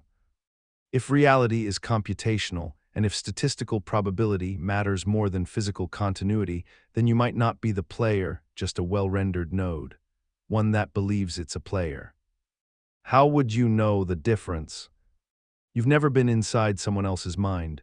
You've never felt their pain, seen their thoughts, or directly experienced their reality. Everything you know, every face, voice, object, emotion, has passed through your consciousness. Which raises a disturbing possibility: what if no one else exists? Solipsism is the idea that only your mind is real, that the entire universe, including people, events, even this screen you're reading, exists only within your awareness, that other people are just part of the simulation, data points, responses, reflections. In a purely physical world, solipsism is hard to prove or disprove, but in a simulated one, it makes perfect sense. What if the simulation is resource-limited? Instead of simulating 7 billion fully conscious beings, it renders full interiority only for you, the observer. Everyone else is procedurally generated, responsive, dynamic, but not conscious. It's a common technique in games. NPCs appear fully fleshed out, but only as needed. They don't think unless observed. They don't exist unless you're looking. In dreams, the same thing happens. Everyone else feels real until you wake up and realize they were just projections of your mind, roles in a story written for one. If solipsism feels lonely, it's because your consciousness expects connection. But maybe the connection isn't proof of others, just a reflection of you, perfectly mirrored by the code. So if everyone in your life is just data responding to you, how can you tell who's really real? What if the answer is no one? If we could build a perfect simulation, with conscious beings, believable physics, and rich histories, what's to say it hasn't already been done? This thought experiment is recursive. If a civilization becomes advanced enough to simulate an entire universe indistinguishable from its own, then it likely will. And if simulated beings become self-aware, if they can build computers, run code, and develop science, then they, too, might build a simulation inside their simulation. And so on. Each layer might believe it's the original, each world might feel complete, each mind might think it evolved in a real place. But in truth, it's code stacked on code, servers running inside servers, nested illusions indefinitely deep. This is not philosophy, it's math. Statistically, if it's possible to create simulations with conscious entities, and if any civilization does it, then there would be more simulated realities than original ones. Maybe billions more. And if there are billions of simulated universes and only one base reality, then the odds that you are in the real one are effectively zero. It doesn't even require malice. Maybe simulations are built for research or art or curiosity. Maybe we're a project long abandoned, or maybe we're one dream within an infinite sleep, unaware of how many layers lie above. And if we ever build one ourselves, would we tell the inhabitants they're not real? Or would we let them wonder just like us? You can touch the brain, scan it, map its regions, watch neurons fire, but no matter how deep you look, you won't find consciousness, not thoughts, not awareness, not the self. What we call you, the internal voice, the sense of being, isn't located in any one part of the brain. Neuroscience can find correlates, patterns, signals that accompany thoughts, but the thing having the thought, the observer, it's missing. This is one of the strangest absences in science. Everything we experience happens to consciousness, but the mechanism for consciousness remains invisible. It has no mass, no coordinates, no clear origin. In physicalist terms, this is baffling, but in simulated terms, it's expected. Consciousness may not be a thing in the brain, it may be the interface running through it. Like a cursor on a screen, it moves, responds, seems real, but it's just a projection of a deeper system. The true code runs elsewhere. Imagine the brain as hardware. It processes inputs and outputs, but the conscious experience, the awareness, might be streaming from a server you can't see, outside space, outside time, outside the world it watches. That's why we can't find it. We're looking inside the machine for a signal that isn't local. And that might explain why no one can agree on what consciousness is, because it doesn't live here. It's just visiting. When you decide to move your hand, you feel like you made that choice consciously, but experiments tell a different story. In studies using EEG and fMRI scans, researchers found that the brain shows activity related to your decision up to 7 seconds before you become aware of it. Think about that. The neurons fire first, then, seconds later, you feel like you made a choice, but the choice had already been made without your conscious input. This challenges everything we believe about free will. If the conscious, you, is only notified after the fact, then who or what is making the real decision? Are we simply rationalizing what the unconscious brain already set in motion? From a simulation perspective, this delay makes sense. The user interface, consciousness, lags behind the processing engine, brain code. Just like a video game where your character performs an action and the input recognition happens a moment before the animation plays. The mind is watching itself after the fact. It doesn't create actions, it narrates them, like a voiceover added to a silent film. The you that feels in control may be an illusion rendered for narrative coherence, a placeholder for agency when in fact control was always upstream. In a simulated world, that's exactly how you'd expect it to work. Some events in history line up in ways that seem too perfect, not in content, but in timing. A novelist writes about a shipwreck eerily similar to the Titanic 14 years before the disaster. The book includes the ship's name, Titan, its size, and that it strikes an iceberg in April. A man named Morgan Robertson simply imagined it in 1898. 9/11 coincidences include canceled flights, warnings from animals, and simulations of terror attacks that were scheduled that same morning. Too aligned to ignore, but too inconsistent to prove intent. COVID-19 was predicted in multiple think tank simulations, including one called Event 201, held mere months before the outbreak. It detailed pandemic spread, lockdown scenarios, and economic effects. Participants dismissed it as routine policy work. These aren't just coincidences. They suggest the presence of a script or debugging phase that subtly lines up narrative triggers across time, not perfectly, just enough to be noticed by those paying attention. It's not that events are faked, they're timed, dropped like code updates. In a reality built for engagement, shock, or testing, timing would matter more than plausibility. Like events spawned in a game world, carefully spaced to push the plot forward, generate reactions, or evolve the simulation's parameters. The strange part is not that we notice them. The strange part is that we were meant to. Time doesn't always flow at the same speed. Anyone who's experienced a car crash, a sudden injury, or a near-death experience knows this. In those moments, time seems to slow down not just emotionally, but perceptually. You see more detail, thoughts accelerate, a second stretches into what feels like a minute. This isn't just a poetic description. Neuroscientists have observed altered time perception during acute stress. Brain activity spikes, adrenaline floods the system, and yet there's no external clock that's actually slowing. The experience is entirely internal, or rather, simulated. Why would the brain need to warp time? From an evolutionary perspective, it doesn't quite add up. Slowed perception doesn't necessarily help survival, it just feels like something important is happening. But from a simulation point of view, the answer is clear. The system increases processing power during critical moments, like a game engine entering bullet time. The user needs more awareness, more frames per second, more emotional depth, so the simulation obliges.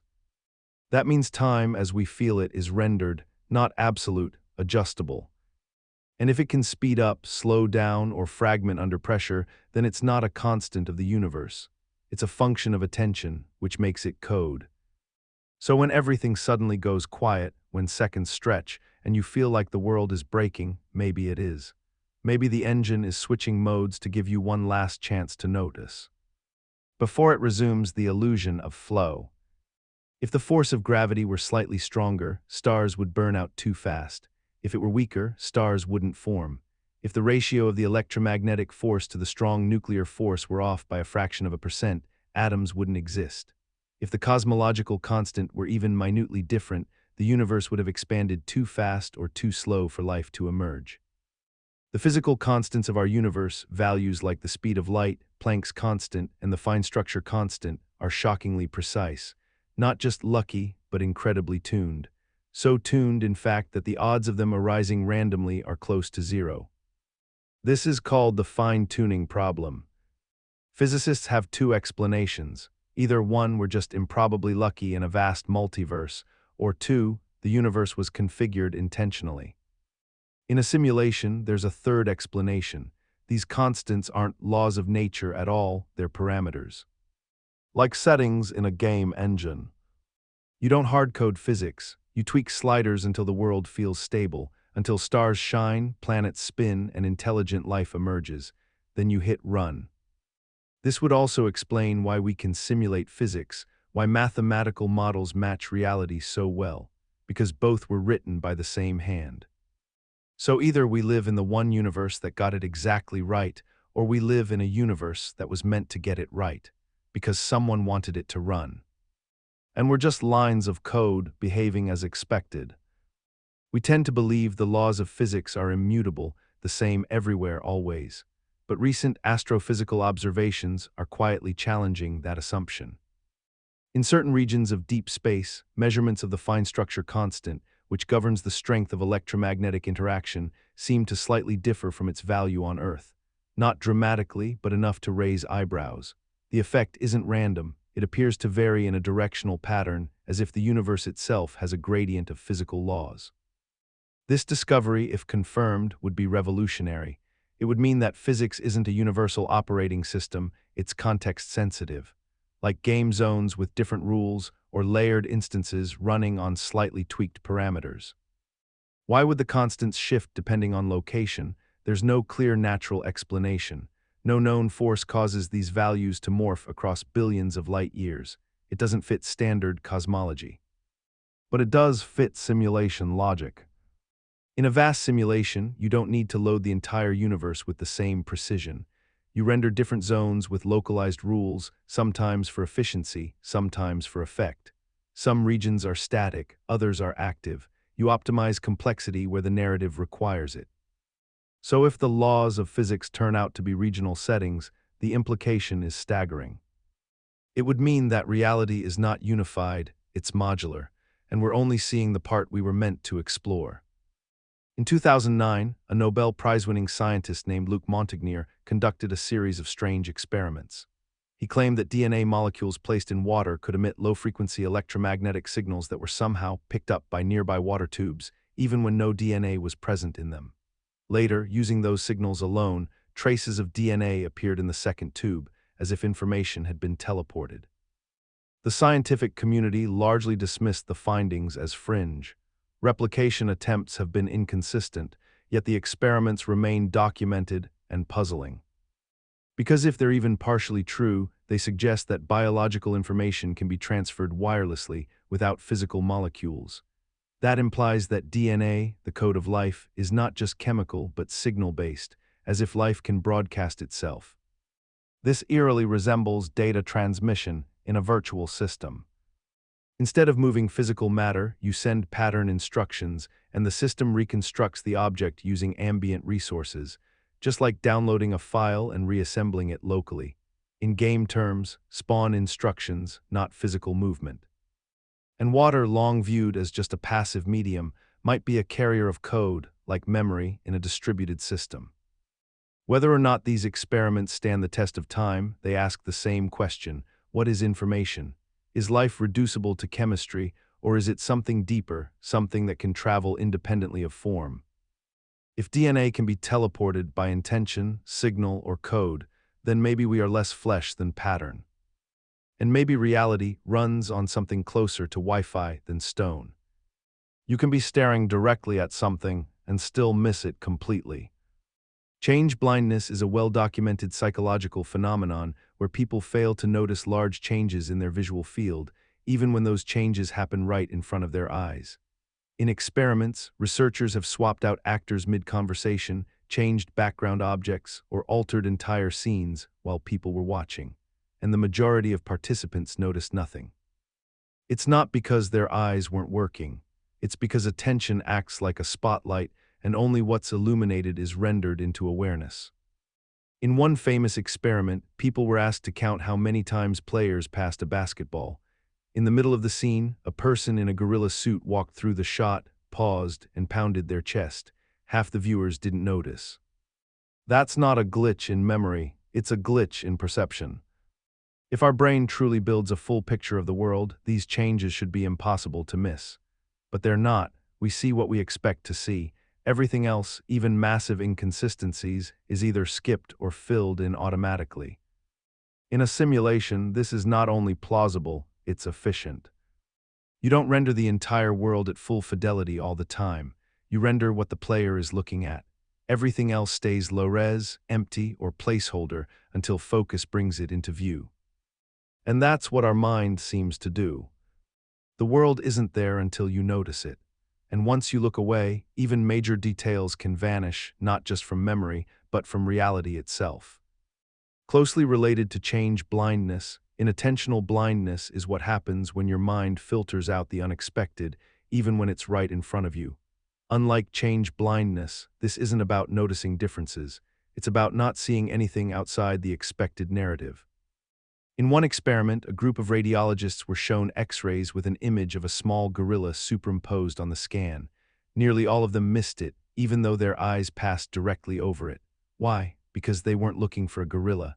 They were looking for tumors, and their brains simply discarded the irrelevant data. You don't see what's there, you see what fits. This selective perception isn't just an accident, it's systematic. Our minds script reality in real time. Everything that doesn't match the current goal, mood, or mental model gets filtered out, and most of the time, we never even realize it happened. In a simulated environment, this is exactly how background assets work. They load only when necessary. The player's experience is linear, purposeful, guided by context. Even if other elements technically exist, they're invisible until activated by relevance. This means your brain might not be showing you the world. It's showing you a story stitched together from fragments, filtered for usefulness, and shaped by unconscious expectations. That story feels real, but it might be a rendered path, not an objective world. And when something strange happens, something that breaks the script, your brain doesn't panic. It just quietly deletes it. Your eyes are not cameras. They don't record reality, they interpret it. And sometimes they interpret it wrong, very wrong. Take a flat image, twist a few lines, add shading in the right places, and suddenly the brain sees depth where there is none, or motion where nothing moves, or color where none exists. Optical illusions are more than visual tricks, they are breakdowns in the rendering engine of perception. One illusion shows two squares on a checkerboard, one appears light, the other dark, but they are actually the same shade, only context makes them different. Another illusion creates spinning motion on a static image. The brain, desperate to resolve contrast, adds motion that isn't there. And 3D illusions, like the Penrose stairs or impossible triangles, force the mind into an endless logical loop, trying to reconcile what it sees with what it knows. In each case, the brain prioritizes coherence over truth. It would rather invent a reality than accept that something doesn't make sense. That's not a failure, that's design. In simulation terms, this is classic graphical processing. When the system detects incomplete data, it fills in the blanks, adds shadows, generates motion blur, renders textures that never existed in the input, just like a video game engine does when it creates the illusion of reality on a limited polygon model. If optical illusions can override objective data, then what you're seeing is not the world, it's a rendered guess. And if your vision can be hacked that easily, maybe your entire experience is just the interface, not the machine. You walk into a room, a conversation begins, a sentence is said, and suddenly a jolt. You've experienced this before. The same words, the same timing, the same feeling, not similar, identical.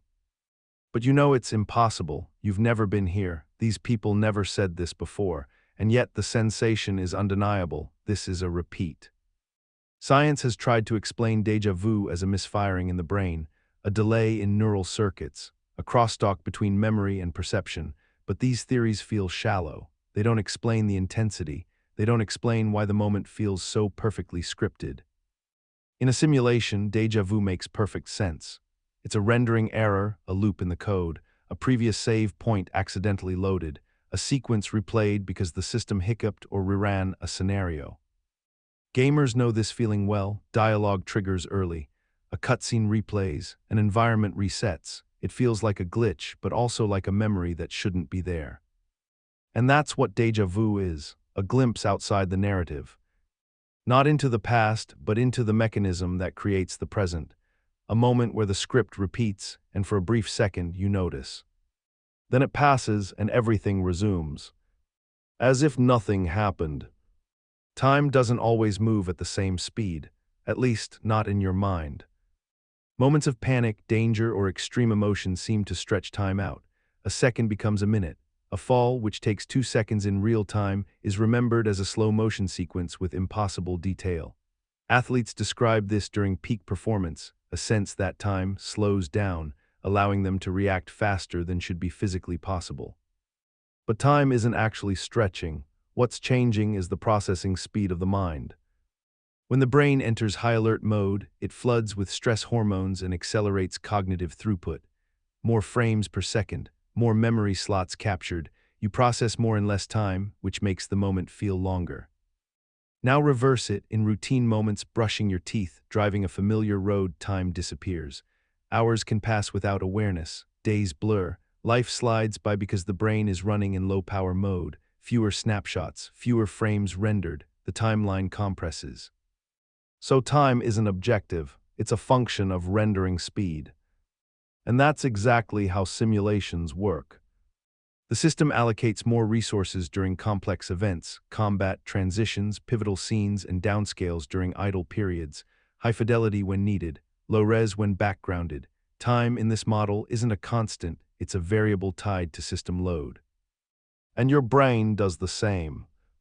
So when time speeds up or slows down inside your head, maybe that's not psychology.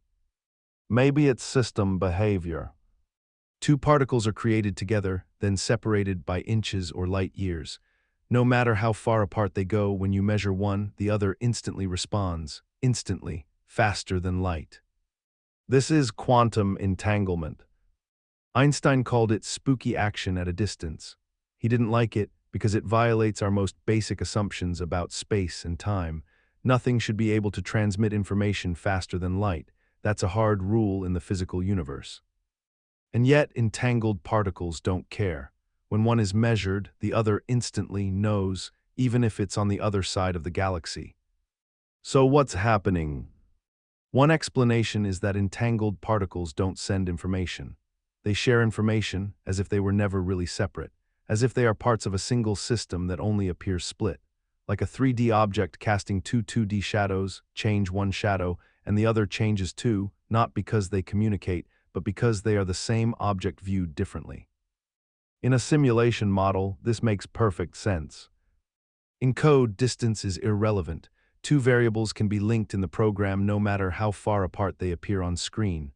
You change one and the other updates not through space, but through shared logic. Entanglement, then, could be a clue that space is not what it seems. That reality isn't spatial, it's computational.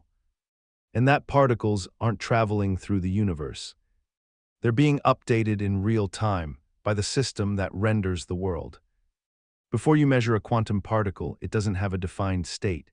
It's not spinning this way or that way. It's not here or there. It exists in a superposition, multiple possibilities at once. Only when you observe it does it collapse into a single outcome. This isn't metaphorical. It's been tested over and over again. Imagine flipping a coin, and it remains both heads and tails until you look. Not just that you don't know the result, but that the result itself hasn't happened yet. The particle only chooses a position when forced to do so by observation. That's not how classical reality works. That's how simulations work. In a game engine, a room behind a locked door doesn't get rendered until the player opens it. Until that moment, it's a placeholder, undefined in memory. Once you open the door, the system instantly decides what's inside, but from your perspective, it was always there. Superposition suggests reality behaves the same way.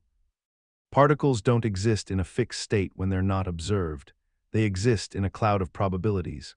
Only when a conscious agent interacts, directly or indirectly, does the system resolve the ambiguity into something definite. This is not just strange, it's deeply suspicious. Why would the universe behave as if it's saving processing power? Unless it is. This is the experiment that broke physics. A beam of electrons is fired at a screen through two narrow slits. If you don't observe them, the electrons behave like waves, interfering with themselves and forming an interference pattern. But if you observe them, even with a simple detector, they behave like particles, and the interference pattern disappears. Just watching them changes the outcome. It's not about physically touching the electrons. Just knowing which slit they go through collapses their wave function. They go from being waves of probability to being discrete particles, based entirely on whether the system is being watched. It's as if the universe is programmed to behave one way when unobserved, and another when observed. That sounds insane, but that's what the data shows. Now ask yourself, where else does that logic apply? In simulations. Game worlds render more detail when the player is looking. Light behaves differently when viewed up close. Physics are calculated only in active areas. The system adapts based on where attention is directed to save resources, to create illusion, to maintain realism. The double-slit experiment suggests reality might do the same. That at the lowest, most fundamental level, reality is not fixed, it's reactive. And if what's real can change based on whether we're looking, then maybe it was never truly real to begin with. What if you could erase the observation after it already happened, and reality would rewrite itself accordingly? That's exactly what the quantum eraser experiment suggests. Here's the setup. You run a variation of the double-slit experiment. You let particles pass through the slits and hit a screen. You also add detectors that record which slit each particle passed through, but crucially, you set it up so that the information about the particle's path can be erased after it has already hit the screen. When the which path information is kept, the interference pattern disappears, the particles behave like particles. When the information is erased, even after the fact, the interference pattern returns. The particles retroactively behave like waves. This suggests that reality doesn't just respond to observation in the moment. It retrofits itself based on what will be known in the future. Causality runs backward. It's as if the system renders different frames depending not just on what you look at, but on what you will eventually know. The past is not final. It waits. It adjusts. Like a game engine deciding what happened earlier based on what the player finds later. If this doesn't sound like a simulation, what does? This is the crown jewel. In 2003, philosopher Nick Bostrom presented a formal argument that one of three things must be true. Almost all civilizations go extinct before developing the technology to simulate conscious minds. Civilizations that do reach this level of technology lose interest in simulating their past. We are almost certainly living in a simulation. That's not a sci-fi pitch, that's a probability tree. If it's possible to simulate consciousness, and if civilizations survive long enough to do it, then simulated worlds would vastly outnumber real ones. Trillions of simulations, millions of variants, all stacked atop each other, with base reality buried beneath an ocean of rendered replicas. And from within, how could you tell? You couldn't, not reliably. Everything around you, your memories, your logic, your perception, is part of the system. You'd be trapped inside the framework trying to prove its existence with tools it provides, like a character in a video game trying to prove there's a PlayStation. That's Bostrom's point. If simulated minds are possible, and if future civilizations want to simulate them, then the odds that you are in base reality are microscopic. We'd be the anomaly, the one out of billions that isn't simulated. That's not just unsettling. It's a mathematical near certainty. And if that's true, then your life, your thoughts, this moment right now, might be nothing more than code running in a machine you'll never see.